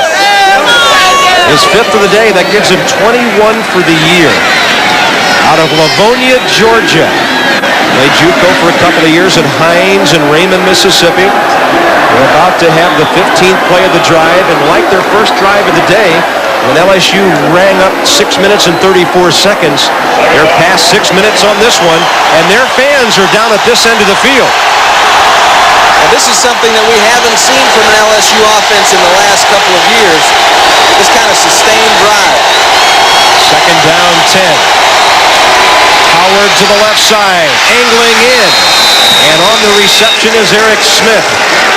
That'll get him about halfway to the goal line. It'll leave him with 3rd and 5. They can get a 1st down without scoring, but it would be inches from the goal line. That man-to-man coverage here with Del McGee on Eric Smith. McGee sticks right with him. Eric Smith was he's from Vero Beach, Florida, and he made a beautiful 51-yard catch in the Mississippi State game, or against Texas A&M, actually. LSU calling its 2nd timeout. It comes with 35 seconds to go in the 1st half. But as you mentioned, Tim, we're seeing something from this LSU team now that Tiger fans just haven't seen for a couple of years. The talent level was up. They're getting better depth. And they've got coaches like Terry Bowden, who's won 13 in a row, pacing nervously. because they're playing so well. Well, his Auburn Tigers, Terry's Auburn Tigers, came from behind so many times last year that this is really not an unusual position for him. And, he's got to be feeling like nothing else can go wrong, so the second half's going to be better. LSU's walk-on program starting to look like Tom Osborne's up in Nebraska. Look at these guys. Besh, the receiver, Blanchard, who plays center, Andre Guerin, the fullback, Andre LaFleur, the place kicker, and Mark Walker, who shares punting duties with Chad Kessler. Take a walk to Baton Rouge. You might be starting.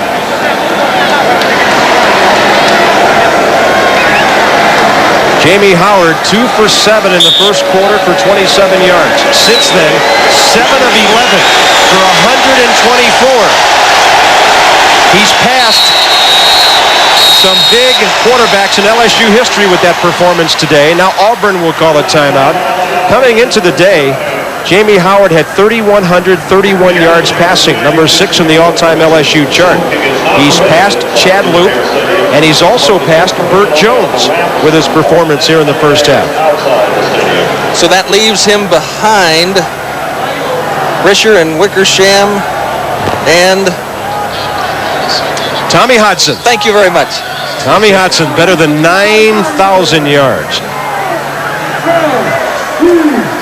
Let's get a check-in downstairs on the field. Here's Bob Kessler. Yeah, an interesting story. David Housel, the athletic director at Auburn, and LSU coach Curly Holman used to play against each other in high school.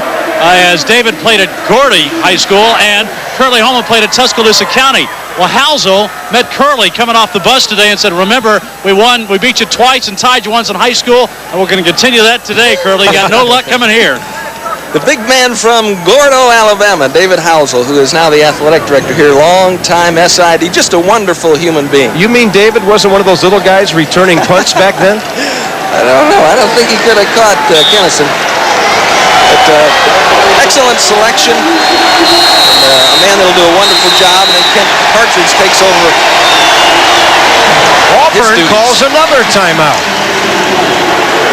Of course, on the other side, we've got Herb Vincent at the SID as the SID at LSU, and then Joe Dean, string music. Joe Dean is really just sitting a few chairs over. Yeah, one of the great characters in all of college athletics. So another timeout by Auburn. Now, I've heard of icing the kicker before. Evidently, he feels like he's icing the LSU offense here. Well, so much of what LSU does is determined by who's in the game at the time. If they come with 5 wide receivers, because they have three basic looks: the eye look, the 3 wide with the tight end, and then they come with 4 or 5 wide receivers at one point in time. So Wayne Hall trying to match them up. Well, a couple of years ago, we were here for LSU Auburn, and it was exciting.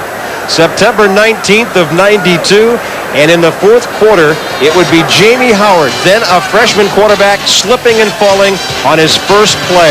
But after that, he started getting it done. 3 TDs in the final 10 minutes and a 28-27 lead. But it didn't last for long because Scott Etheridge, the great kicker for Auburn, put away a 42-yarder in the final seconds, and the Auburn Tigers got away with a 30-28 win. I don't think we're going to score that many points today. 3rd down and 5.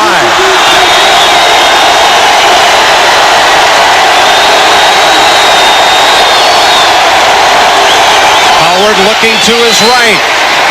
Low throw. Eddie Kennison couldn't reach it, and they may just settle for the leading field goal if they can take it here with 30 seconds to go. It'll be a chip shot. Andre LaFleur is their field goal kicker, 1 for 3 on the year. He's had 1 blocked already today. Number 23, the junior out of Lafayette. The only one he's hit this year, 22 yards last week. And this will be exactly 22 yards in the middle of the field. Brett Besh, the holder. Mark Workman, the snapper. And he's got it, and LSU will lead by 1 with 26 seconds to go.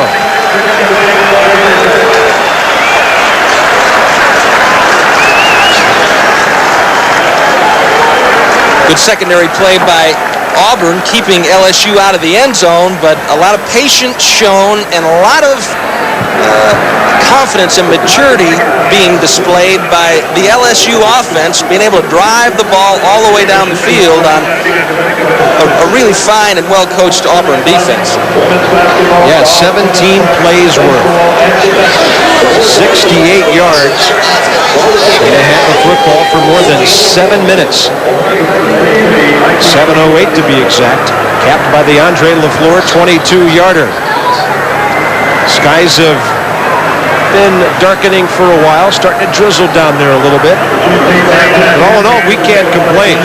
The way that rained all day yesterday, the turf here, they got a big crown on this field. It really does drain well, and you mentioned the sand base before, Tim. And they got pumps under there that'll pull the water down out of the grass, so it'll be fine.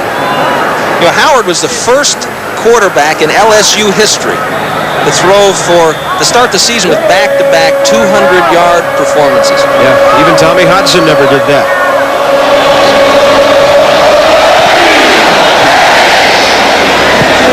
And it goes out of bounds at the 9.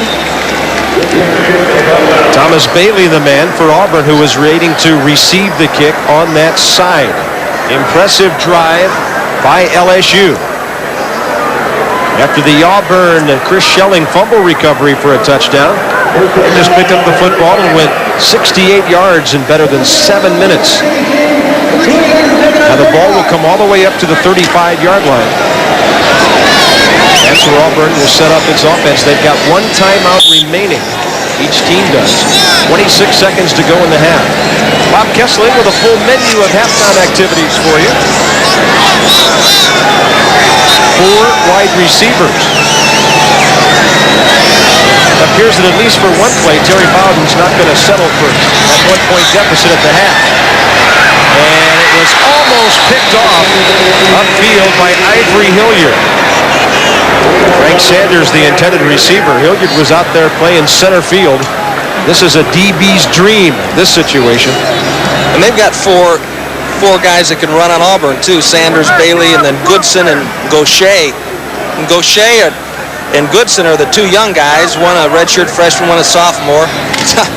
They're kind of thin wide receivers, and Tommy Bowden calls them sticks and bones. You know, and send sticks and bones in there, and but they've got great hands. Second down and 10, and Nix will keep it. So it looks like Terry said, let's try it for one play, see what we can do, and if not, we're out of here. It'll be halftime at Auburn, and LSU on the Andre LaFleur field goal will lead it 10-9 at the half. It was a tough defensive and scoreless first quarter, and things got pretty exciting in the second quarter of play. As Hawkins hit a field goal, Brett Besch cut a long touchdown pass for LSU, then Chris Schelling the big play to recover the fumble for the touchdown.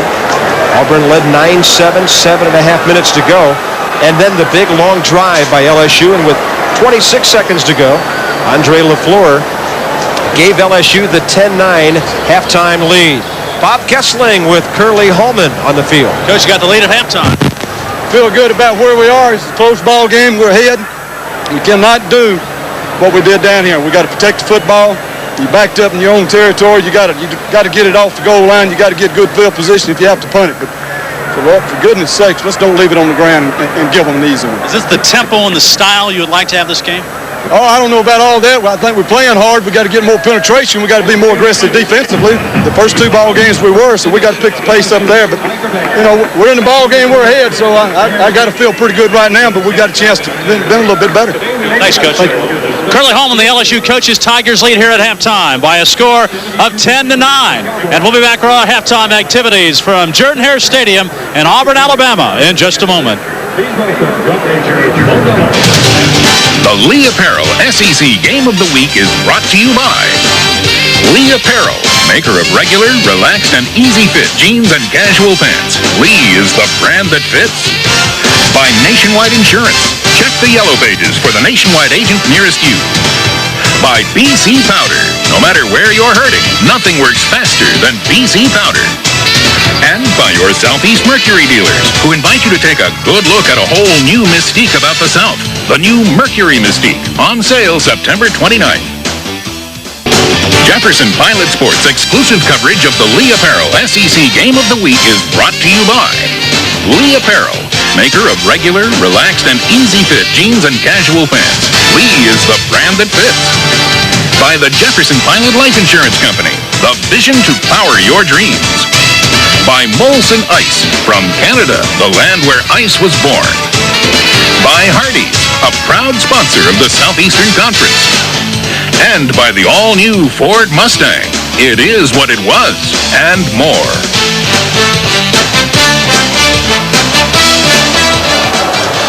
Ball being teed up for the second half of play, and that's Matt Herkamp, a junior who we've seen out of Shalimar, Florida for a couple of years. He's struggled in the field goal department, but he's got a strong leg, and I want him to put the ball in the end zone as Auburn will receive the ball to start the third quarter. And he puts it to the 2. Thomas Bailey looking for some room outside, and he will be wrestled down at the 23-yard line by Denard Walker, a reserved secondary man for the LSU Tigers after a 21-yard return, and Auburn will get the offense going here in the third quarter of play. Auburn has not been that good in the second half this year. They've outscored their opponents in the third quarter 20-7, but in the fourth they've been outscored 13-zip. Patrick Mix has missed his last 5 passes. He was 6 for 9 at one point. He will pitch. Stephen Davis will carry, and there won't be much there for him as James Gilliard, the left defensive end for LSU, will come up with a tackle. Stephen Davis in the first half, 9 carries for 69 yards. His longest was 14. I think that time he was just displaying his displeasure with the fact that the official hadn't blown the whistle early enough, and they called a fumble on him in the second quarter. That time he just kept right on running. And that's a lesson learned. There's the man out of Shreveport's Woodlawn High School, James Gilliard, the junior. Second down and 8. And Nix will spin one to the near side. Frank Sanders at the 31-yard line. That'll be about 1.5 yards short of a first down. Phil Bennett has to be proud of the way his guys performed in the first half. Phil Bennett, Jerry Baldwin, Pete Fredenberg, and Lee Fobbs, defensive staff at LSU. Phil Bennett spent some time at Purdue, coaching there. Yeah, you old Boilers stick together, don't you? This is a 3rd and 1. And we'll call it a long one. They need to get to the 33. They've got 2 tight ends in there, Fuller and McCovery. Against Ole Miss, they ran a lot of sneaks. They started off by running a sneak, but they didn't get the first down, so Nix will pitch, and there was an initial hit, but falling forward for the first down, Stephen Davis. James Gilliard had some penetration to put the hit on him. That spun him around, and then Ivory Hilliard from the secondary made the tackle. See Leonard Thomas, Willie Anderson, Andy Fuller, number 82 there. Hilliard trying to fill it, but good effort by Davis. They're going to measure. Yeah, it looks like he made it. The stick on the far sideline was sitting right at the 33-yard line, and the football is there. Oh, look at this. That's why they measure. And the Auburn fans are very unhappy about the spot of the football. That's the second time today that they've come up short, and they will make the kick decision. Terry Bowden knows that in conference games, this deep in your territory, coming out of the locker room, you've got to get rid of the football and kick it away. That's what Terry Daniel will do. Clay Langford is over the ball now. The first snap in over 350 that hasn't come from Brian Brinsfield. He's got it on target. Oh, look at this kick. Kennison waiting for it, but he's got some room to operate. He gets by 2 men, cuts outside, and he will be angled out of bounds at the 43 of LSU. Eddie Kennison's long return this year, of course, 100 against Mississippi State last week. He gets 25 back after this 52-yard kick. And if you're on special teams blocking, you really work hard for a guy like Eddie Kennison because you know that he can take it all the way at any time. You're not just walking through the motions. You're trying to lock up somebody and take him down. There's the other 100-yard kick return. Jimmy Campagna of Georgia against Washington State in 52. And Burt Letchikar of Tennessee against Washington and Lee in 1950. Burt Letchikar, Baltimore Coal went to Tennessee. And there's Jermaine Sharp on the ball carry. Jermaine had a rather puzzling first half. Came out looking good. Then he lost yardage on 4 consecutive carries. He was pulled out of the game at that point. They went with Kevin Franklin, and Jermaine finished the first half with only 8 carries for 16 yards. Pretty amazing considering he had a long play of 20. So on everything else, he lost yardage. There's one of the reasons. Jason Miska playing in the middle there. Derek Robinson had knee surgery last Friday. He's out for the season. Miska led him last year in tackles, and he's quite a story. Kennison the motion man on 2nd and 8. Little bootleg. Howard looking out to this side, and it's too tall for everybody. It was over Kennison and way over Brett Besh. Quarterback pressure by Alonzo Etheridge from right defensive end. Etheridge had a interception last week against Northeast Louisiana on the 3-yard line. Coming around the backside as Jamie Howard lets it go, and Alonzo kind of backed off on that. He didn't give him the full hammer blow. Here comes a 3rd down and 8 for LSU. They've had the ball for the first 3 minutes and 14 seconds of the quarter. At least after Auburn went 3 and out. And that ball might have been intercepted. It was! Chris Schilling! And that's the 9th interception of his career. He cut right in front of Brett Besh and fought the ball away. He was right there with Brett Besh all the way. Schelling is always going to be close, but he had help from Robinson on the inside. They were double teaming him, and Schelling went down and dug the ball out. Great play by Chris Schelling, who's one of the premier cornerbacks in the SEC. Auburn takes over at their own 47th. Nix on the run, and he's got Frank Sanders. He's out of bounds down around the 41 of LSU. Rodney Young, the left corner, the man they were working on. Stansbury coming on the blitz, and he kind of let Nix have it after the ball was gone. Sanders runs a nice route on Rodney Young and makes the catch. You know, that ball, if it's well thrown, is going to be caught. It's one-on-one on the outside, and one of the things that Rodney has to think about, especially on first down, is a deep throw. Prevent that. Single back and 4 wide receivers for Nix and the Tigers. That ball was tipped and almost picked off. Right into the chest of Rodney Young. Chuck Wiley, the man who appeared to get a hand on it. He backs up Nate Miller at left tackle. And Stansbury went dancing with Nix again. This is becoming quite a couple here. And Young almost comes up with a big play. Good play by Stansbury. Chuck Wiley, a redshirt freshman from Baker, Louisiana. A fumble recovery against Mississippi State in his first career game, and he almost caused an interception right there. 2nd and 10. And all over the quarterback, Gabe Northern. Wiley picks it up.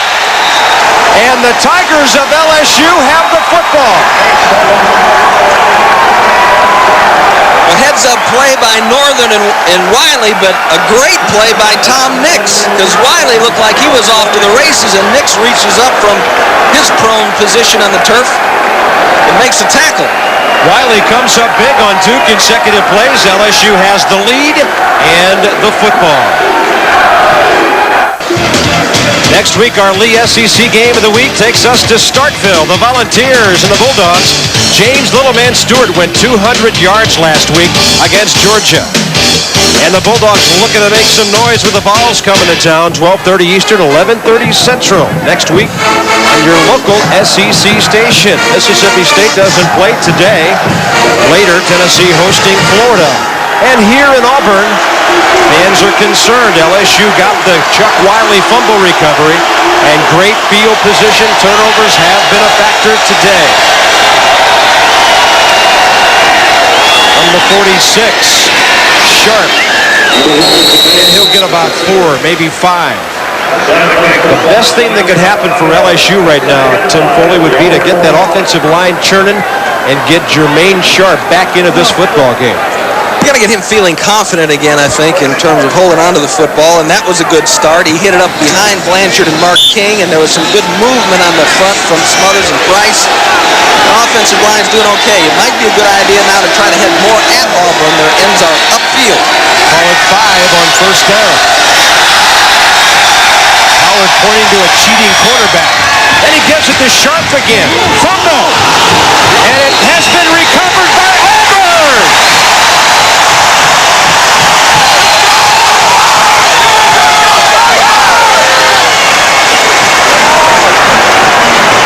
It looks like Brian Robinson, the free safety.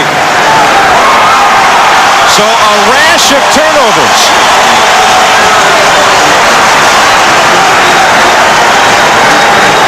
Sean Wells taking Etheridge inside. Guerin gets a good block on Mostella. That's the first time he's been blocked today. Now, that one might have been a break for Auburn as far as that goes, as Robinson and Schelling hit him. It looked like that Sharp might have been on the ground. First down at the 35 for Auburn. They've only played 4.5 minutes of this quarter. Ball's changed hands 4 times. And running hard is Stephen Davis. Now that the other tailback has given up the football, will this tailback start to assert himself? A fine job here out in front by Leonard Thomas, number 60. He's trying to get there, and Frazier gets a block. Thomas makes one pay off, and Davis gets 3 yards on the play. Averaging 7 a carry. That was number 12. He had 158 against Ole Miss 2 weeks ago. There he goes again. And right there to say hello, the guy with the single digit, James Gilliard, number 7. They say this guy has a way of finding the ball. They call him a speed rusher. And he started 7 games as a true freshman. Moved to defensive end after he played some linebacker, and he's one of those guys that can be the heart of your defense. Gilliard, Northern, scrappers. Auburn not very good on 3rd down today. This is a 3rd and 2. And they line up in a shotgun. Yes, sir. A little shovel. The ball's been dropped. Called incomplete. That is considered a pass. And there's a flag on the play as Phil Bennett is living and dying with every play his defense is making out there today. An offensive holding. It's Pete Fredenberg standing next to him, and his son is starting at quarterback his first game at Austin High School. There, you see him in the back of the picture there. The guy that's more my age in the back of the picture. Holding on the offense. Penalty decline. 4th down. So Auburn will kick it away again. So now that's got to make you proud of your defense if you've got Auburn, a powerful running team, lining up in a shotgun in 3rd and 2. We're trying to see who the first team is here in this quarter who can hold on to the ball for 2 minutes. We're 6 minutes in, almost, and this is the 5th change of possession. Low, wobbly kick. It'll go out of bounds just inside the 20. They'll mark it at the 17.5. That's where LSU will take over. We're back after a word from your local stations. LSU 10-9, 3rd quarter.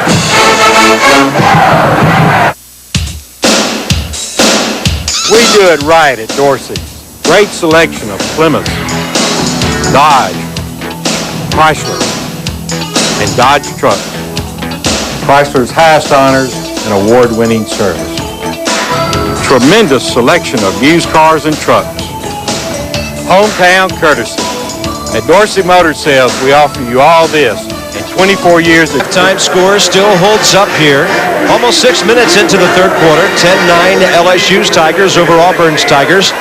Third quarter on a hot, muggy field, feels like mush type afternoon because it rained here. Curley says they didn't mow the grass here after Wednesday, did they? Tough to get anything going down there. They didn't mow the grass after they saw Kennison run the ball back 100 yards. Out of the shotgun on first down at the 18. There's a shovel to Eddie Kennison. He'll have to fight hard to get about 3, and there's a flag back at the 18-yard line. Curly Hallman's in a tough spot. They've got Auburn jumping off sides. Etheridge, of course, is pointing at the offense. Curly's in a tough spot. He's got a star running back, Jermaine Sharp, that has put the ball on the ground a couple of times and cost him. And you don't want to destroy the young man's confidence, but you also don't want to put your offense at risk. Not at your own 18-yard line. Right. This will make it 1st and 5. There's Jermaine on the sidelines. Only had 16 yards rushing in the first half. Couple of fumbles. First down at the 23. Single back is Kevin Franklin. 4 wide receivers. And he goes up top and throws it away. Good disguise by Chris Schelling. Jamie Howard thought he had it short back into the sideline, but as the ball was snapped, Schelling rotated up, Robinson over behind him to help out, and so there was no place for Jamie Howard to go with the football except into the first row. And that's part of his process of maturing. He's passed Chad Loop and Bert Jones today. He's got a ways to go to move into that number 3 spot, but he's got over a year and a half to do it.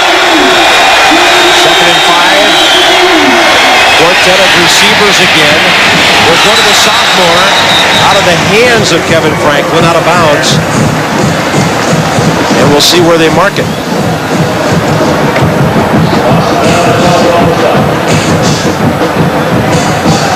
See number 79, Marcus Schelling, working hard to get downfield. Excuse me, Marcus Price. And number 68, Ben Bordelon. Schelling is, just in case the official didn't get that one correct, was letting everybody know that that wasn't happening. There's Marcus Price, 6'6", 301 senior. Yeah, they make him big in Port Arthur, Texas. One of the top pass blockers in the league. 3rd and 2 at the 26. Todd Burke's the motion man. Howard looks right. And with a man hanging on him, that huge tight end, David LaFleur, has it. Jason Miska, 6'2", 218, but it's a mismatch, folks. LaFleur goes 6'7", 275. He caught a career-high 4 passes last week against the Mississippi State Bulldogs. Howard drops to throw. Todd Burks ends up in about the same spot as LaFleur, dragging over behind him. Miska's in the right spot, but he's just walled out by that big body, and David LaFleur makes the catch. LSU first down. Big guy to go to in certain situations. At the 34. Ball run by Robert Toomer, who was unbelievable in high school at Sylvester, Georgia County High, All-American there several years ago. Has the national record for numbers of carries. 1,222 carries in high school. I'm surprised he had enough strength left to be a backup at 2 positions when he got to Division I. They do use him at fullback and tailback. And he has the speed of a tailback. He can scoot outside. 5'10", 212, the size of a fullback. 2nd and 8. Same guy. Get a yard or 2. Mike Pelton's right in the middle of all that. Shannon Suttle is in there for Auburn. Wayne Hall, a defensive coordinator here at Auburn. He's been here for 14 years. I think he's been the coordinator for 9, and he has really turned out some defensive linemen here. It's just a Donnie Humphrey, Doug Smith, Benji Rowland, Gerald Williams, Robert Goff, Ron Stallworth, just to mention a few. 16 of them have played in the NFL. So they're going to be tough up front always. Here's another third down. They need 6. High snap. Howard with time. He's got Kennison. And that's at the 35 of Auburn. A great throw, and Kennison caught it maybe 2 yards before he went out of bounds. He beat Del McGee out there on the corner.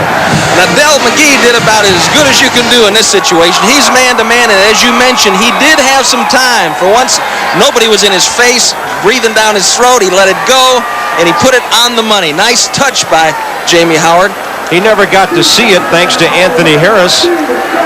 Big play for the Tigers of LSU at the Auburn 35. Clock runs when the snap is made at 6:31 to go, third quarter. LSU's been a great time of possession team today. Toomer. And he's got about 4. He dragged Marcellus Mostella with him. Once again, cutting it back against the grain is Robert Toomer. They graduated 3 offensive linemen, this LSU football team did, and one of yardage from high school. 7,800. Emmett Smith out of Pensacola on that list. 7,800 yards on 1,200 carries. 2nd and 6. Toomer again. Nice little cut. He got into the secondary, and they'll be about 1.5 yards short of the first down. Curly Holman pacing as his team continues to pace the football down the field. You know, at Southern Miss, of course, they defeated, under his tutelage, they defeated Alabama, they defeated Auburn, they defeated Florida State when they were number 1 in the nation. Last year, we saw them break Alabama's unbeaten streak in Tuscaloosa, and here they are trying to knock off this giant, Auburn. 3rd and a long 1. The pitch to Toomer. He never got there. Jason Miska is there for the tackle, plus a couple of teammates. Auburn did an outstanding job of piling things up on the corner. Anthony Harris joining Miska.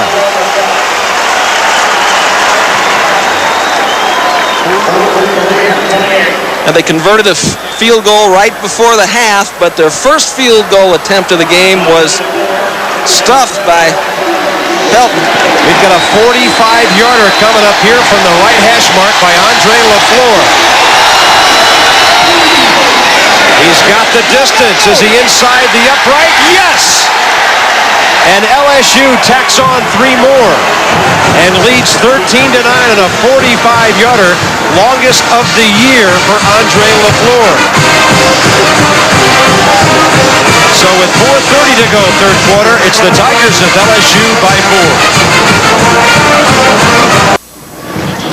4. Another impressive drive by LSU. This one covers better than half the field. 45-yard field goal by Andre LaFleur. 13-9. 4:30 to go, third quarter. Bob Carpenter, Tim Foley, Bob Kessling from Jordan-Hare Stadium, Auburn, Alabama. Matt Herkamp with the kickoff. Halfway into the end zone, and Frank Sanders wants no part of it. Last week against Mississippi State, they had a problem covering kickoffs, and Herkamp certainly makes it easy. LaFleur, 45 of the 54 yards. That was not his career high, by the way. His career long, a 49-yarder last year against Mississippi State. Something about those Bulldogs brings out the best in these LSU Tigers. They've beaten Jackie Sherrill 3 consecutive times. In the past, they've had trouble keeping the momentum they've gotten from that MSU game, but this week, they look very impressive here at Auburn. Now it's up to Patrick Nix and these Tigers to get something going.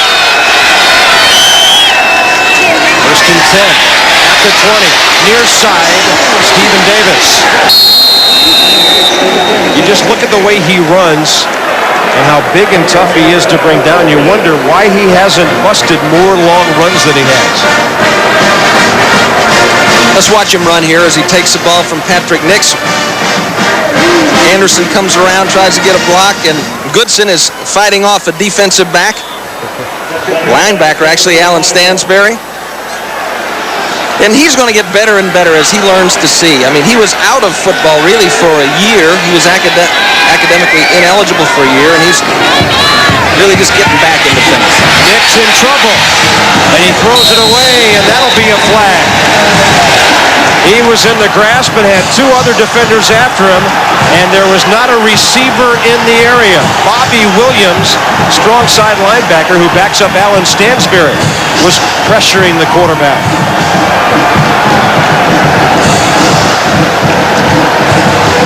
Intentional grounding on the offense. 5-yard penalty. Loss of down. Third down. Loss of down, the big thing here. Nick's drifting to his right. Nobody really there. Lets it go in an area where no blue jerseys are to be found, and that one just didn't fly. Well, I saw Patrick Sullivan on the sidelines. He is a wide receiver, but he didn't have a helmet on. Auburn 1 of 7 today in third down. Here's number 17, who was the only guy in a blue shirt near that play. Of course, the son of the famous Auburn quarterback and head coach at TCU. Was it caught? No. Too low for Thomas Bailey, and even if he catches it, they're nowhere near first down yardage. And a tough day for Patrick Nix continues. And now folks in the stands are saying, hey, where's Damian Craig? We saw him earlier for a couple of plays. Will we see him here in the second half? And look out here, Eddie Kennison will come away with good field position for the Tigers of LSU. Jerry Daniel had a 52-yard kick last time, but he may have outkicked his coverage.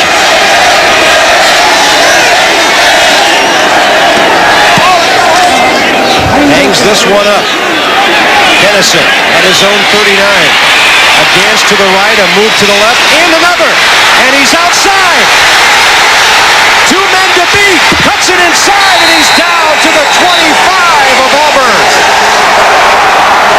46 on the kick, 34 on the return. And Eddie Kennison puts LSU in touchdown or field goal territory very quickly. You can bet that Curly Hallman talked to him about the possibilities here at Jordan-Hare Stadium. And I bet they reminisced about their excursion to Tuscaloosa last year. And as we mentioned before, they worked hard on punt returns because they know the prowess of young Eddie Kennison. Anytime he can break it. First down at the 25. Howard to Toomer. A missed tackle. And he's down to the 15, maybe the 14. Chris Schelling, who's had such a great game at the boundary corner, had him for a loss and let him get away. Good vision by Robert Toomer. Nothing home at the hole. He bounces it outside. As you see it here, hits up in there, nothing there, and he goes lateral, right down the line of scrimmage. Costello is outrun, and finally, Albus is there to make the stop. Another first down for LSU. Howard keeping it on the ground to Toomer. He sees a little seam up the middle. And he gets his helmet down inside the 10-yard line. He was going to cut offside, but he didn't see anything. He saw a little daylight straight ahead. Anthony Harris, strong side linebacker on the tackle. They're feeling good, the folks who come from Baton Rouge for this one. Wayne Hall has to be a little concerned here. Obviously, at this point, not getting a lot of production out of the offense, but, you know, it's just going to be like that in some games. And defensively, you got to come up and make some plays. You got to make something happen. Take it away. Second down and 6. Toomer straight ahead. And he's to the goal line. Touchdown, LSU. He had to do a great job just to hold on to the ball after the hit he took. And LSU is into the end zone with 2:31 to go in the third quarter.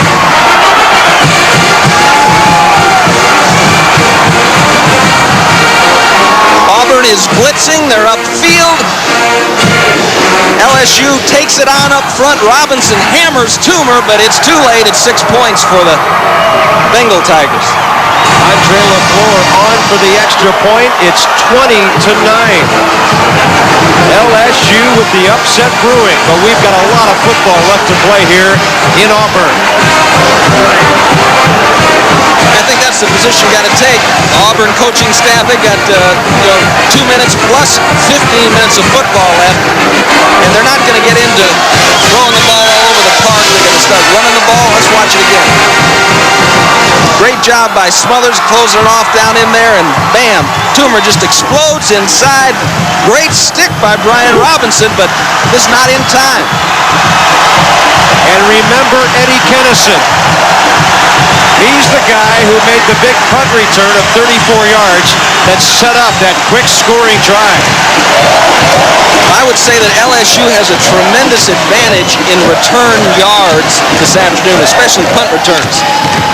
Thomas Bailey hasn't really been able to get anything unwound bringing the ball back. Of course, the ball isn't being punted as far. The nation's longest winning streak at serious risk. The 31 of Bama came to an end last year up the road, and now the 13 of Auburn. That was a scoring drive of 51 seconds, by the way.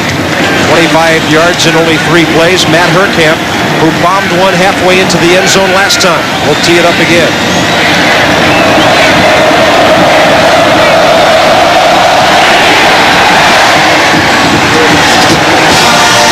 A yard deep and fumble by Bailey. And they've got to settle for picking the ball up, and Auburn comes away with bad field position. That was a mental mistake. Easily catchable ball. Well, join us for a great college football matchup at the Outback Steakhouse Gator Bowl, December 30th. Send a postcard with your name, address, and phone number to the address on the screen. Register to win a trip for 2, including game tickets, hotel, and airfare. The winner will be announced during the SEC Game of the Week, November 26th. Must be 21 years of age or older to enter. And our question, Tim Foley, of the last possession has been answered. Now we know where Damian Craig is. He's in the game. Right. And if I'm in the secondary for LSU, I think the Auburn staff is doing the right thing. You got to get him in here at least for a series. He's got the ability to make things happen. He'll hand it off. Nothing will be there for Stephen Davis. But if I'm in the LSU secondary, I know I have an inexperienced guy back there now, and so I know I'm going to try to move around, give him some disguises, try to get him thinking a little bit. I don't think that you'll see Tommy Bowden throwing the ball much down here. They just want to get Craig into the game, acclimated toward taking the ball from center and handing it off to somebody. I'd be surprised if you saw the ball in the air here at this moment. Stephen Davis, 15 carries, 83 yards. Damian Craig's stats on the year, he's only thrown the ball 6 times. Gets away from Gilliard, and is that outside the goal line? He was almost sacked for the safety. James Gilliard had a hand on him, and Damian Craig's athletic ability kept that from being 2 points. I think they were fortunate there. As I said, I'd be surprised if I saw a pass, but that's why I'm not a coach. Those guys know what to do, and, I'm just up here in the box. But wow, his knee was almost down in the end zone. They're fortunate that's not 2 points. How did he keep that left knee from hitting the turf? Did he get out? I'm not sure he ever got out. But anyhow. 3rd and 17 and a timeout call. Damian says, I better be sure about this. The redshirt freshman out of Blount High School in Pritchard, Alabama. Led that high school to 2 state titles. 33 yards, 33 touchdowns as a high school senior. Tough ball game in the ACC as Virginia continues to lead Clemson 6-3. West Virginia really struggling. They've never recovered from what Nebraska did to them in the kickoff classic. Virginia Tech is 2-0, number 18 in the nation. They're looking good against BC right now. And there's your number for the latest scores on our Jefferson Pilot score line, $1 a minute. And you youngins get your parents' permission before making that call.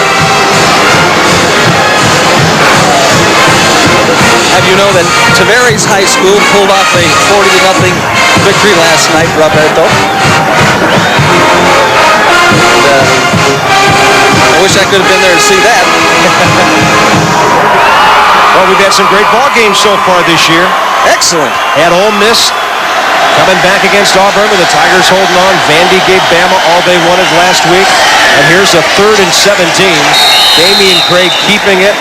And a little breathing room for the punter as he gets out to the 4. Alan Stansberry for the LSU defense. Phil Bennett and company have to feel pretty good. And now the big thing is we're in the final 45 seconds of the 3rd quarter. LSU figures to get great field position again, even if that guy doesn't break one. Really, I mean, the benefit is that you got Terry Daniel that can knock the heck out of the ball, right? The liability is that he's hitting it to Kennison, and here he kind of shanks that one. That man really influences field position. A 21-yard kick, and right now it's fallen apart for Auburn. LSU will get the ball back with great field position at the 25 of Auburn, and 24 seconds to go, 3rd quarter. The LSU's got to get thirsty. They've got to put the lid on this thing, and Auburn is fighting back. They got to make something happen defensively. They have to make a play here. Kennison, the motion man. Howard to Toomer. Room. Trying to get outside. He'll get about 4. Tripped up by Jason Miska, who makes his 5th tackle today from middle linebacker. And that figures to be the final play of the 3rd quarter. And remember, we go to the 4th quarter, in which Auburn has been outscored 13-0 this year.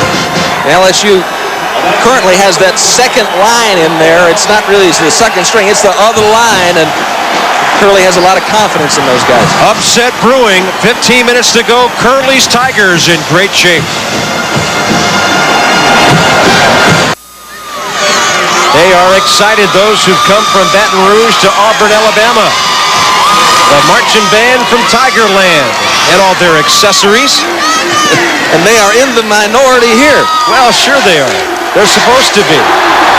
But they've got the majority of the points, and that's all that matters. 20-9 as the 4th quarter starts with a 2nd and 6 at the 21. Kennison motion. Howard fakes to Toomer, and he has to get rid of it. And the ball was thrown almost into the hands of Willie Whitehead. Now, we must add, there was a receiver in the area, David LaFleur. Well, he wanted Eric Smith, who was on a down and in route, and good job of coverage by Chris Schelling and Brian Robinson. Here's our Lee Apparel game summary after 3 quarters. Auburn and LSU not that much different in rushing, but in passing 100 yards the difference. And LSU averaging 363 total yards a game, right on the mark. On 3rd and 6. No gain. Kevin Franklin. Anthony Harris, the first man to get there. Number 53 with 7 tackles on the day. 31 to lead the team this year. Well, then Amity tries to sneak one by him here. The little trick behind the back draw play. But Anthony Harris is on the spot, makes the stop. 39-yard field goal attempt near the left hash. Andre LaFleur. Good job by the Auburn defense, prevented the touchdown. He hits it beautifully. No problem. 23-9, LSU with a 2-touchdown lead. And it comes 43 seconds into the 4th quarter. LaFleur and the Bayou Bengals getting the job done, and the upset continues to brew in Auburn. 23-9, LSU gets the Andre LaFleur field goal. 14-17 to go. No matter how you spell go. G-E-A-U-X, fine with us. We're working on that down there.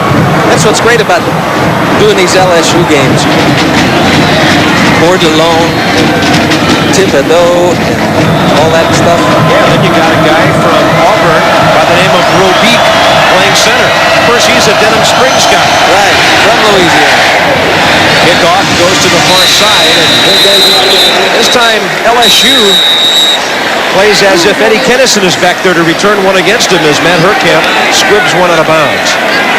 Charles Barkley is here today. Well, he'll shake up a few things if he ever gets to Montgomery, won't he? Goodness gracious. Be the first rim in the Oval Office. Right. Or whatever shape it is.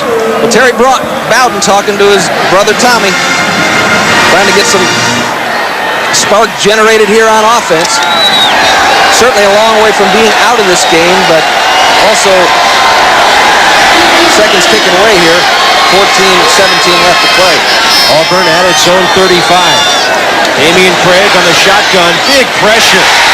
Gets the ball out to Tyrone Goodson. It hit off of his shoulder pad and flew away. There is some big-time pressure now from this front four of LSU. Well, this is a change that they made at LSU, and certainly when you get a young quarterback in there, you don't want to give him a second to think. You get a young quarterback in there, you're going to come after him. Like they came after Damian Craig there.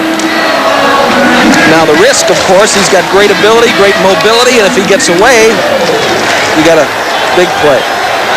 Matt Rogers, 82, the first man in there for LSU a moment ago. Here's a quarterback draw.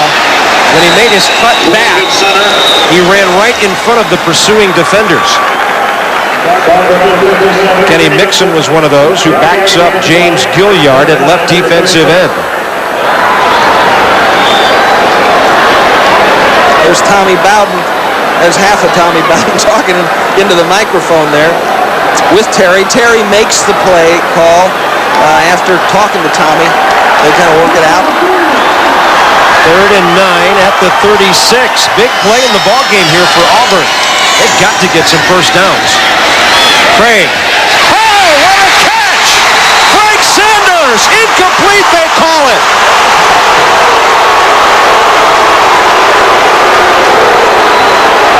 Is Sanders mad at himself or at the call? Let's have a look. I don't know. He laid out for one in the Ole Miss game. Almost made a fantastic catch. No, he didn't catch the ball. Good call by the official. Good selling job by Frank to try to make him feel bad. But no, From here, it might look like he made it, but the ball hits the ground and bounces back up. Here comes the pressure, and they almost block the kick of Terry Daniel. Eddie Kennison is back there all alone. Look at that. He gets away from about 5 or 6 of them, and he's out to the 29.5-yard line. Harold Morrow for the tackle. My. Let's get an update down from the field. Here's Bob Kessling.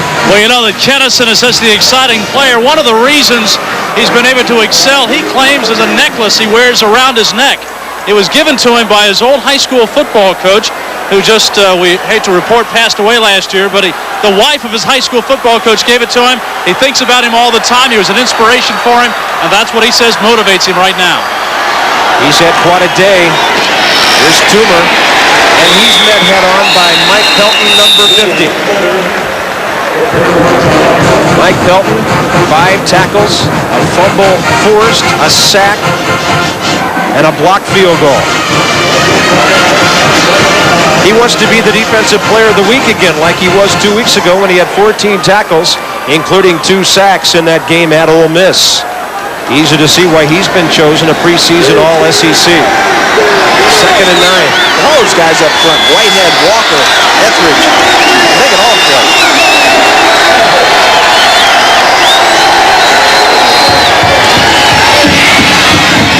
A little too tall for Brett Besh out on the left flank. Del McGee taking a dangerous angle, cut up in front of Brett Besh, trying to make something happen.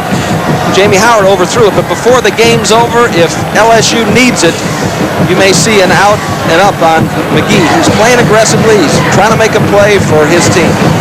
Jamie Howard had 226 yards against A&M, 237 against Mississippi State, and he's about to make it 3 straight 200-yard games. He's 11 of 26 for 186 today. He's got 4 receivers to throw to on 3rd and 9.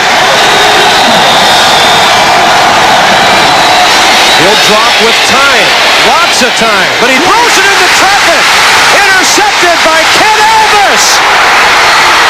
And he's inside the 5. He will score!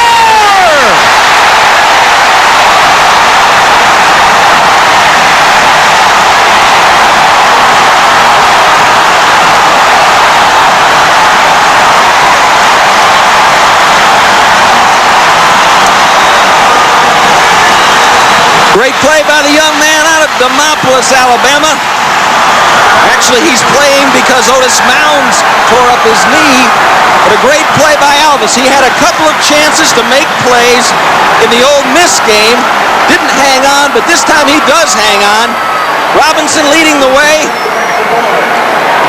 And he fights his way over the top there and all the way into the end zone. A redshirt freshman from Demopolis, Alabama.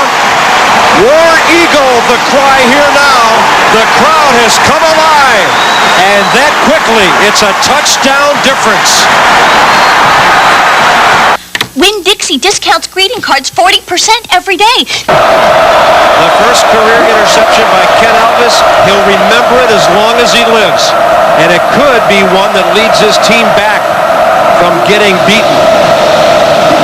23-16, Auburn with the kickoff. Couple of yards deep in the end zone. It's Kevin Franklin, and he is wiped out at the 14.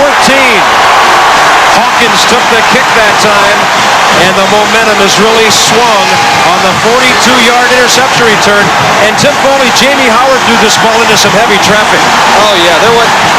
This is a ball that he would like back, and what a fantastic effort. Trying to get in the end zone. He runs over Howard, he runs over Lyman, and there he gets in the end zone. The tackle on the kickoff was Crook and Colin combined for the tackle on the kickoff. This crowd of 84,000 has gone insane. First down at the 14.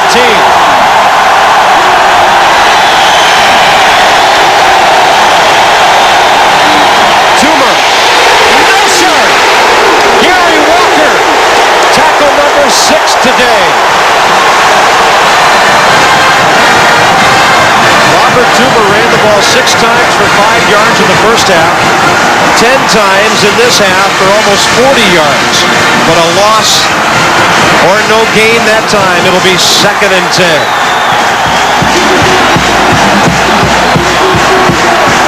LSU here getting a taste of what their opposition gets down in Baton Rouge. Lots of noise.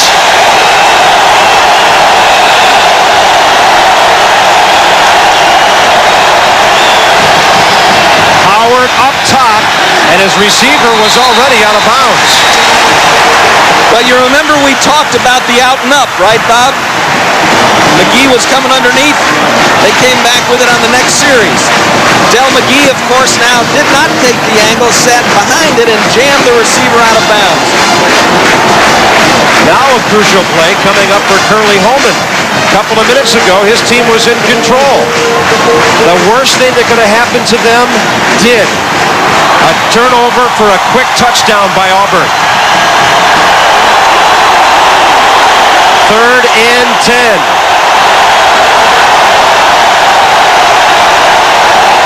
Wilson, Kennison, and Besh, the wide men.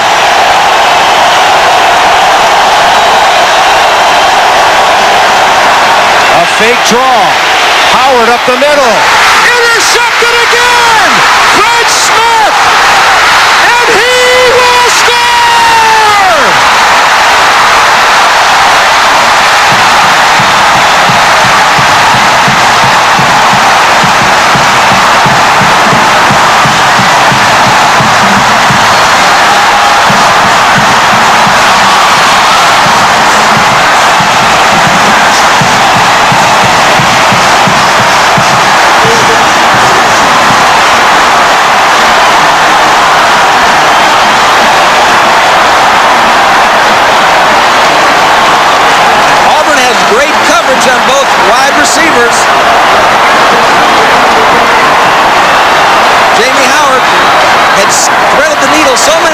times today. Tried to do it again, but Fred Smith stepped in front. And this game is tied. Fred Smith, all SEC 2 years ago, didn't play last year because of a knee injury.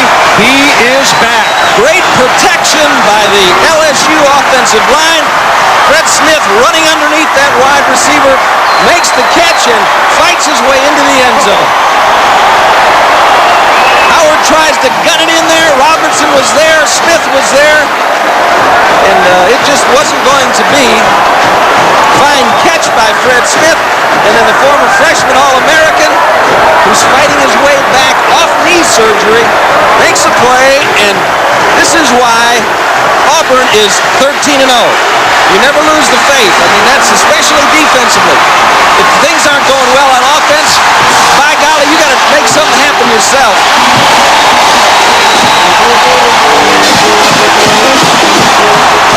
Now, this is like a truck rolling downhill on LSU right here. I mean, they're not in Baton Rouge now. They managed to hold off MSU last week when things went bad, but there's not as many friendlies here. As Bennett talks to Curley. Yeah, this is not friendly fire. And it's discouraging for Phil Bennett, too, the defensive coordinator. I mean, defensively, your guys are playing good. And another Auburn kickoff. Eddie Kennison is back there. So is David Butler. Don't forget, Kennison can break it right back open. There's no way they're kicking to him. Good decision by Auburn. At the 21-yard line, Casey Howard to the near side. No return. Boy, they are fired up. Darrell Riggins is there. Jamie Williams is there on special teams. There he is, 13. John Cohen also in on that tackle. A stunning turnaround by the Auburn Tigers. All on defense. I don't know if Bob Kessley can hear us, but Bob, we're coming down to you after the first play. I'm going to give you some advance notice. Jermaine Sharp is back in the game. 11:02 remaining.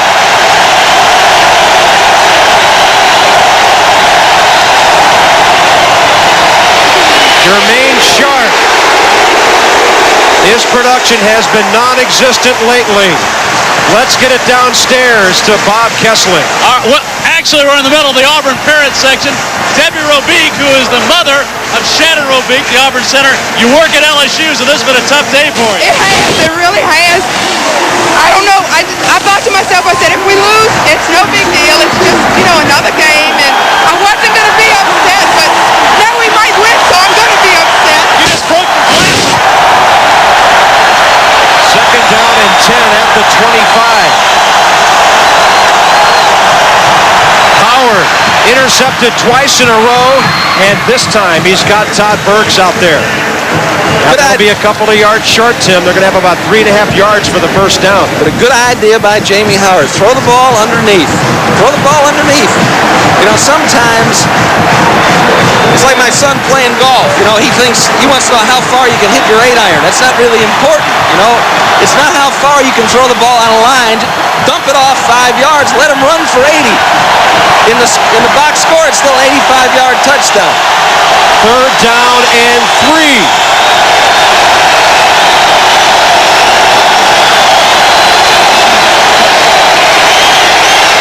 Nice ball straight ahead to the tight end, David LaFleur. Who can tackle him? Not many. Down to about the 47. Brian Robinson, the free safety, he was hanging on for dear life, hoping for a little help from his friends. And a good job by Jamie Howard again, coming back. Confidence displayed by Lynn Amity in calling a pass in this situation after what he's seen. But he pops the ball to LaFleur. Freddie Smith tries to knock it out. He runs through Elvis, and then finally Robinson corrals him. But good composure by Jamie Howard. 5'9", Fred Smith following 6'7", David LaFleur. Well, Wayne Hall's got to be proud of his Chargers, who have scored 14 points here this afternoon. First down at the 47. Sharp getting outside. He's got a first down. He's inside or right at the 35 of Auburn. Chris Schelling, the corner, was required to make the tackle. And he had to handle Brett Besh and make the tackle at the same time. Sharp can really fly, and he's been used sparingly since he fumbled a couple of times. Robinson misses, and Schelling makes the play. Good job defensively by Chris Schelling. First down, LSU at the Auburn 33, 9:10 remaining. Sharp goes outside. He had an escort, the quarterback, but he left Jamie Howard to cut upfield and didn't get much. Jason Miska was there waiting with his 7th tackle from middle linebacker today. And Miska's really a story. He's a walk-on here, paying his own way to school. He dressed out for a couple of games as a sophomore, but he was working at Subway, going to school, playing football, and then James Willis graduated. He comes in, wins a starting job, makes 125 tackles. What a story. At 6'2", 218, he needs a few more BMTs in his belly. Yeah, and I think 218 is an exaggeration. I was out in practice. He's got a Mad Dog tattoo in his arm. Now, and it goes all the way around, you know. LSU has called timeout. Which means that his arm just isn't quite big enough for the tattoo. So Auburn uses its first timeout. LSU does. 23 all with 8:25 to go. There's Lynn Amity on the right of your screen. Lynn has been an assistant at 10 different schools, 2 pro teams, and been a head coach once, and he is the one that has installed this offense here, and he's the tutor for Jamie Howard. 2nd and 9. Besh has it. Breaks a tackle. Now he's down to the 20, and that'll be a first down. Chris Schelling on the tackle, and you've got to give LSU credit. After the momentum just about crushed them, they've come back to put together a nice little drive. And that's what's different about this LSU team this year. You know, they seem to disintegrate in the past when things got tough, but here there have been a couple times in the game when the momentum has changed and they have put together long drives. So got to feel good about that. 8 minutes to go. Franklin, nice cut upfield. And he's down to the 17, maybe the 16, before Jason Miska wrapped him up like he has so many others. Little help there from number 9, Ken Alvis, who's getting up.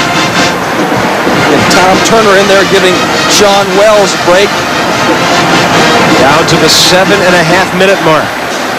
It was 10-9 at the half. After 3, LSU led 29. They added a field goal for a 2-touchdown lead, and then Alvis and Smith with Auburn interception/touchdown. This is a 2nd and 7. Franklin again to the short side. There's just not enough room for him out there, and Chris Schelling closes it down. And the way these big defensive linemen run for Auburn, that's why there's not enough room there. I think LSU, from what I've seen, likes to run it back into the sideline.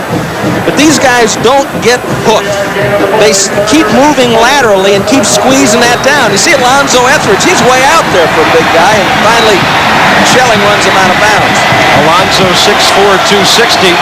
The speedster Schelling able to close it out. It'll be 3rd and 4. LSU obviously is well within Andre LaFleur's field goal range. 3 wide receivers.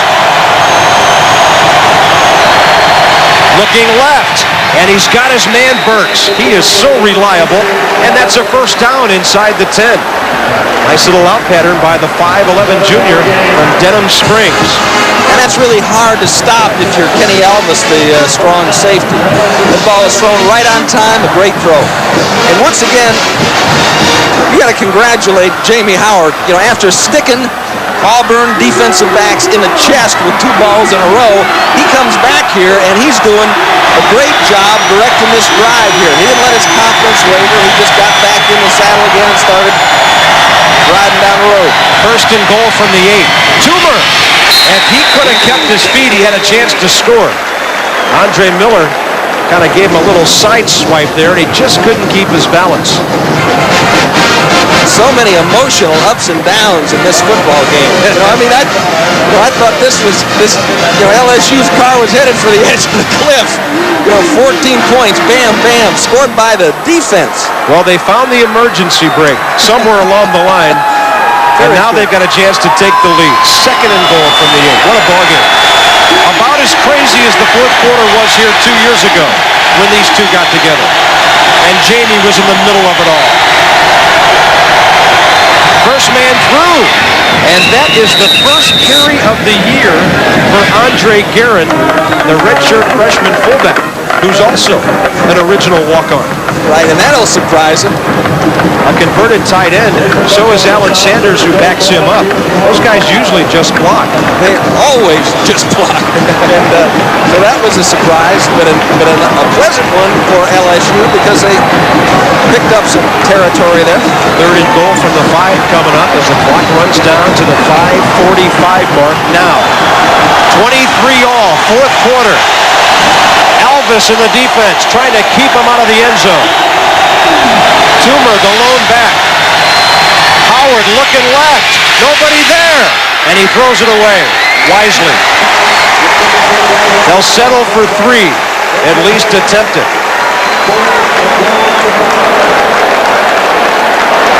Looked like they were looking for something real quick, Tim, to the left side. They were looking for Kennison. He ran a quick out into the sideline, and Howard just wasn't ready to throw the ball in time. By the time he collected himself, Schelling had closed, and so we got a field goal attempt by Andre Lafleur. 22-yard attempt. No real angle to worry about, and he's got it right down the middle. LSU has the lead back. That's a great drive. A clutch drive. And the big question now is, Auburn's defense couldn't get him any points. What's the offense going to do now? Well, now the offense has to produce something, and hopefully that's Chris Schelling. It may be a cramp. They can't do without him at the present time, although they do have Fred Smith backing up there. But both of these coaches have to be proud of the way their football teams have fought back. We've got a note about the SEC championship game. The 41,000 tickets available to the general public have been sold. Now, the only tickets remaining for the game will be available exclusively through the 2 participating institutions. Both the East and Western Division champions will receive an allotment of 15,000 tickets. ABC will televise all the great activities surrounding the game, and we hope you're a part of it. But right now, all the general public tickets to the SEC football championship are sold out. Now you've got to root for your team to make it, so you can get in on that 15,000. I walked over here from the hotel, which was 3 blocks. When I got here, my shirt was soaked, thoroughly soaked. It is humid here. It is muggy, and these folks have played hard all afternoon. This has been a long game. They have lost a lot of fluid, and this may become a factor here as Chris Schelling is down, and I'm sure he's got a cramp. Gurley's team putting together a 13-play drive that ate up 70 yards. There's Damian Craig warming up here on this hot, muggy day on the plains. The fortunate thing is the rain has held off. There was a 70% forecast of rain for this afternoon. A 5-minute and 42-second drive by LSU to lead it 26-23. We've had 3 great ones in a row, haven't we, at Oxford, Tuscaloosa, here at Auburn. We go to Starkville next week to see the Tennessee Volunteers. They'll take on the Bulldogs of Jackie Sherrill. 12:30 Eastern Time, 11:30 Central on most of these SEC stations. Of course, Tennessee has to deal with Florida later today up at Neyland Stadium, and they've got the new real grass up there. There's Chris Schelling coming off. Looks okay. We got a great look today from our producer, Rob Reichley, and, of course, Tom Smith down there pushing the buttons as our director. Kim Anderson making sure we say everybody's right name. Well, that's for 13 years. Steve Johnson on statistics done a great job. Kurt Bloom making sure that everything is pointed in the right direction. Yeah. What a team. What a team. And the kick by Hurtkamp. It's a short one at the 7. And it's Frank Sanders straight ahead. 26, maybe the 27-yard line.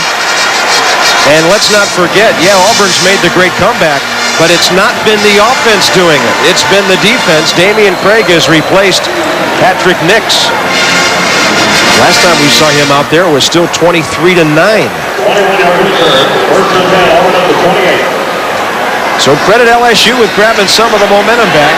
Auburn's got the football back with 5:20 remaining.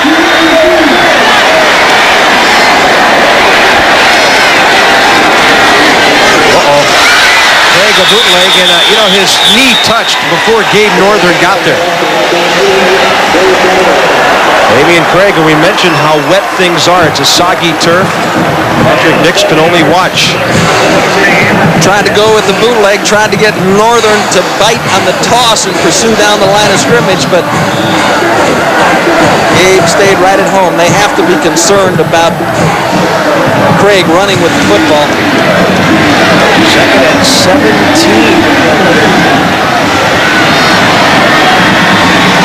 On the shotgun, running out to the left. And he's got Sanders open. Sanders just drove straight at Tory James, and then came back a few yards for the ball. That'll move it out to the 29. They've still got to get about 8 yards to move the chains. Plenty of time left. Not hard to spot those Bowdens, is it? No, it isn't. Tommy talking away to Terry. There's the other side of the equation. Phil Bennett on defense for LSU. He knows Auburn's 1 for 10 on third down today. Craig had his arm hit. That's got to be an incomplete pass. Looked like his arm was moving forward. And Auburn will have to kick it away. And guess who got there? I don't know. They're not letting go of the spot yet. Gabe Northern.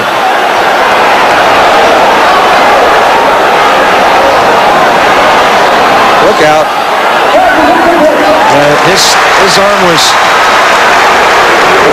trying to pass. It looked like one official called it a fumble. The other called it incomplete. 3:56 to go, and LSU will get the football back. He wants everybody to come over and talk about it. And he's called a timeout to do it. He'll have one left. LSU about to get the ball back, and they lead by a field goal.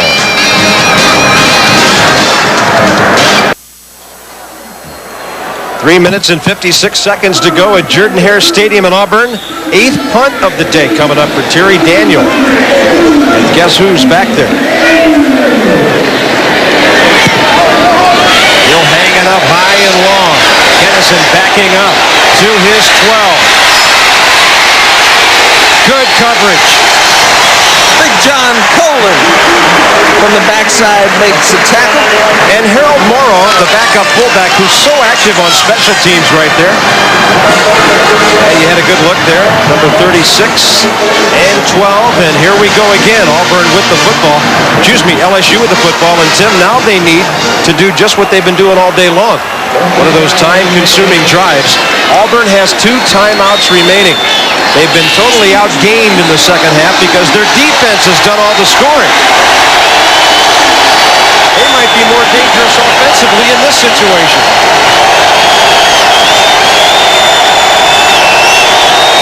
Jamie Howard to Robert Toomer. And Mike Pelton's got his arms wrapped around him. Mike Pelton's been unbelievable so far this year. The senior out of Goshen, Alabama.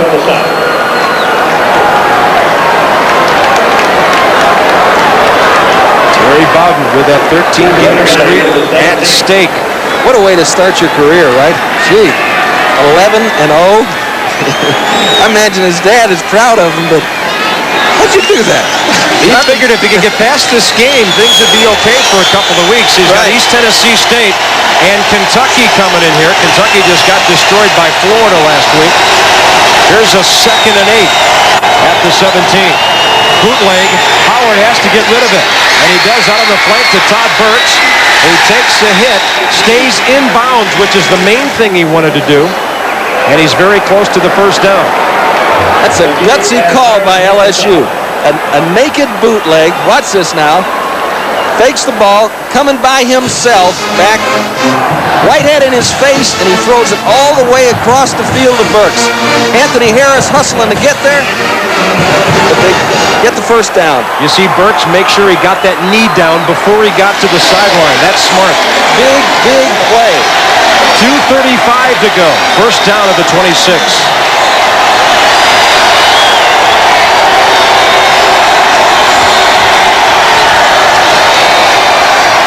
And the give to Franklin. And he, too, wanting to stay away from the sideline, cuts it upfield a bit. They'll get maybe 3. Chris Schelling from right corner to make the tackle. Block the enemy of Auburn, and they've just called their second timeout. So Terry has 1 remaining with 2:14 to go. Curly Holman, we've mentioned he plays A&M every year. He was an All-Southwest Conference DB at A&M back in 1968. Big chance for the upset today. Today's Lee Apparel SEC Game of the Week has been brought to you by Lee Apparel, maker of regular, relaxed, and easy-fit jeans and casual pants. Lee is the brand that fits. By Hardee's, a proud sponsor of the Southeastern Conference. By Winn-Dixie, the low-price leader. By the Jefferson Pilot Life Insurance Company, the vision to power your dreams. By Lowe's Home Improvement Warehouse, Lowe's knows home improvement. And by your local Mazda dealers. Bob Carpenter, Tim Foley, Bob Kessling from Jordan-Hare Stadium in Auburn. It has been an epic early season SEC battle today. 10-9 at the half, 26-23 now LSU. Tigers have the ball, 2nd and 5 with 2:14 to go, and Auburn's got only 1 timeout remaining. Kennison motioning. Howard to Franklin. And as he turns the corner, he is popped by the shoulder pads of Chris Schelling.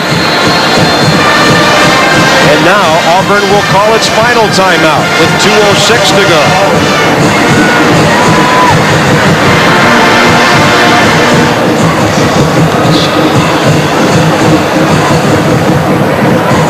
Auburn sliding around. Miska, Mastella, Schelling comes in there and just socks him.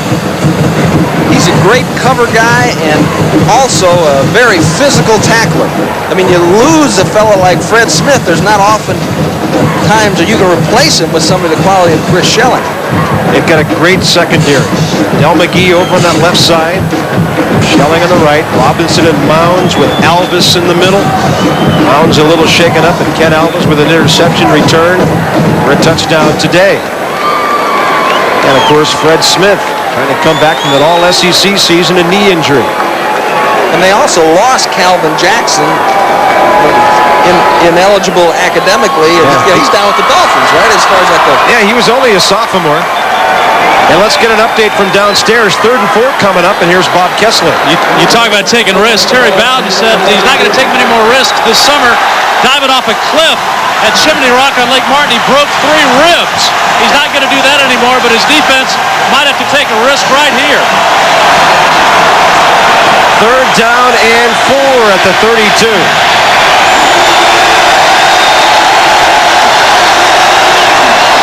Howard with time. Into traffic. Intercepted.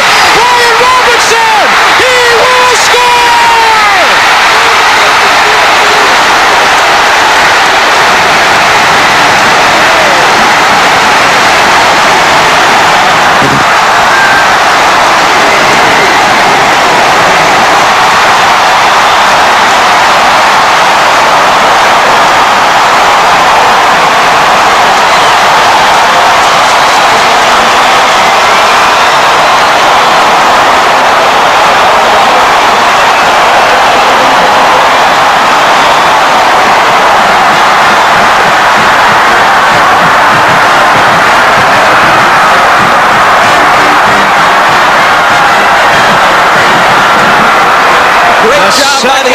By the Auburn defense. offense. Great job by the Auburn defense. 3 Unbelievable. touchdowns. The defense in the secondary has done it again.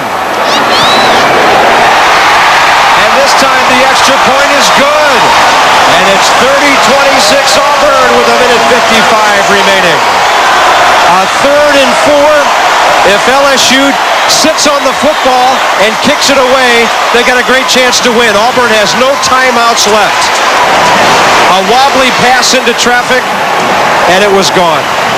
Mike Pelton may have gotten a piece of it. And look at that escort, Tim. Yeah, and I don't think they went with 5 defensive backs that time. You see Freddie Smith, I think I see Miska in there. That looked like an aircraft carrier getting about 5 battleships to go alongside. What a play. Right to Pater. What a play. 30-26 Auburn with a minute 55. Now LSU has 1 timeout remaining. I bet Curly Holman never dreamed that he just wouldn't get a chance to kick the football away there. If you don't make the first down, you pin Auburn back. Now how will the ball be kicked? Eddie Kennison is standing on the near side at the 2.5-yard line. I imagine they're going to do what they've done the whole game. They're going to try to pop it up over to Casey. Fantastic job of defense. I've never seen anything like this in all the time I've been doing this. 4 defensive touchdowns, a fumble recovery, and 3 interceptions. My goodness. Casey Howard at the 30. Fights off a hit from behind. He's out to the 39-yard line. So LSU with a minute 48 to go. 1 timeout remaining. They are not dead yet, but the field goal has no use for Curly Holman. He's got to get 6. He's got some receivers that can cover some ground. And Eric Smith and Kennison and Shedrick Wilson. And we got Brett Besh.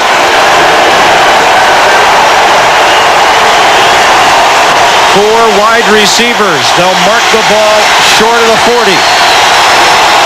5 Auburn defensive backs. Howard out to the right side, and Todd Burks is way up there to bring it down. My goodness gracious. He came down inbounds somehow.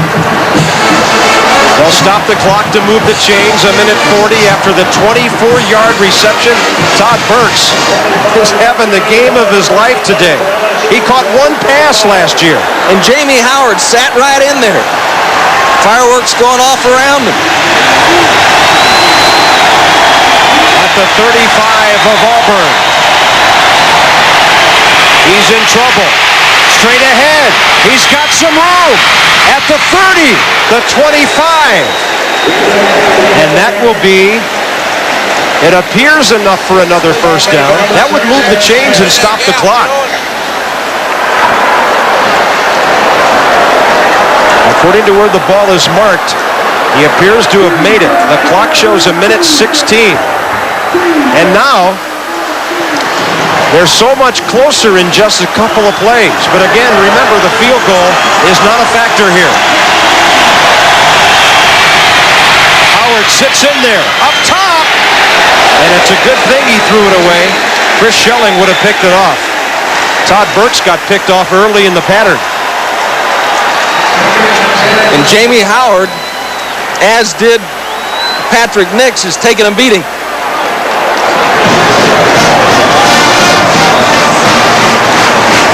Kennison is limping off the field. Barry Bowden is a minute and 5 seconds away from his 14th consecutive victory. 2nd down and 10 at the 25. With a minute 5 remaining. And he wants the timeout.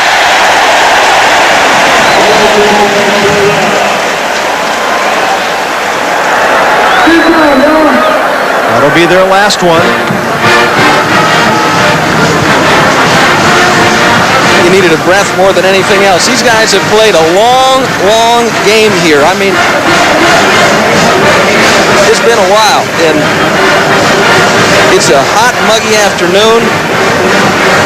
And I'm surprised more people haven't been experiencing cramps. Miska, we're already at 3 hours and 40 minutes on this game. Miska spent 3 or 4 days in the hospital this summer during the preseason drills from dehydration. Another guy working hard in the field is Bob Kessling. You know, the 3 runbacks for touchdowns on the interceptions has sent the Auburn statistical crew scrambling. The school record for a season is 4, and they have 3 today. Now, the all-time record in the Southeastern Conference for touchdowns, returns on interceptions is 7 by Tennessee. That was back in '71. They think this might be an NCAA record for a single game. 3 touchdowns, interceptions, returns for scores. And you'd think you'd have the game locked up at that point, right? You would think so. But you're still in the frying pan. 2nd down and 10. Here they come. Up the middle. Intercepted! It's Brian Robinson again. He fumbles the ball, and will it stay in? LSU has a chance to recover. And it looks like one of their offensive linemen has grabbed it. Number 79 is Marcus Price. So LSU is not dead yet with 51 seconds to go. Oh, man.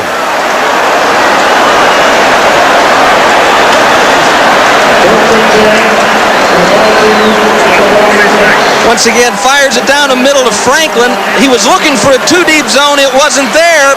Great play by Shedrick Wilson. Extremely heads up. Brian Robinson had visions of pay dirt. And Wilson strips the ball, and they're still alive with 44 seconds left. At the 46-yard line of Auburn. Howard up top. What a catch. Eric Smith. That'll move the chains. The clock is stopped momentarily with 29 seconds remaining. Nobody has timeouts left. All LSU can do is throw incompletions or move the chains to stop the clock.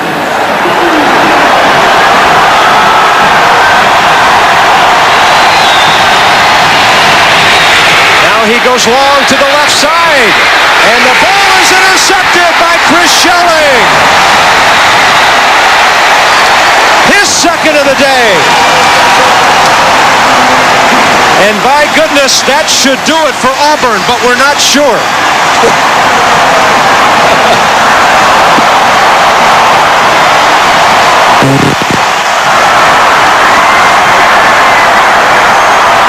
Unbelievable day by the LSU offense against this Auburn defense. 7 turnovers.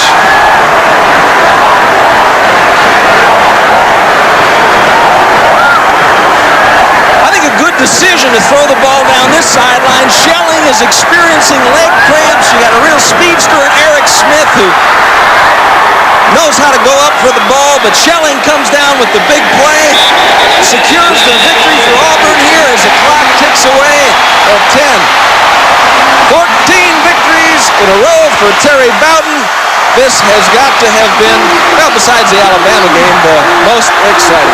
Auburn wins it with incredible defense. 30-26.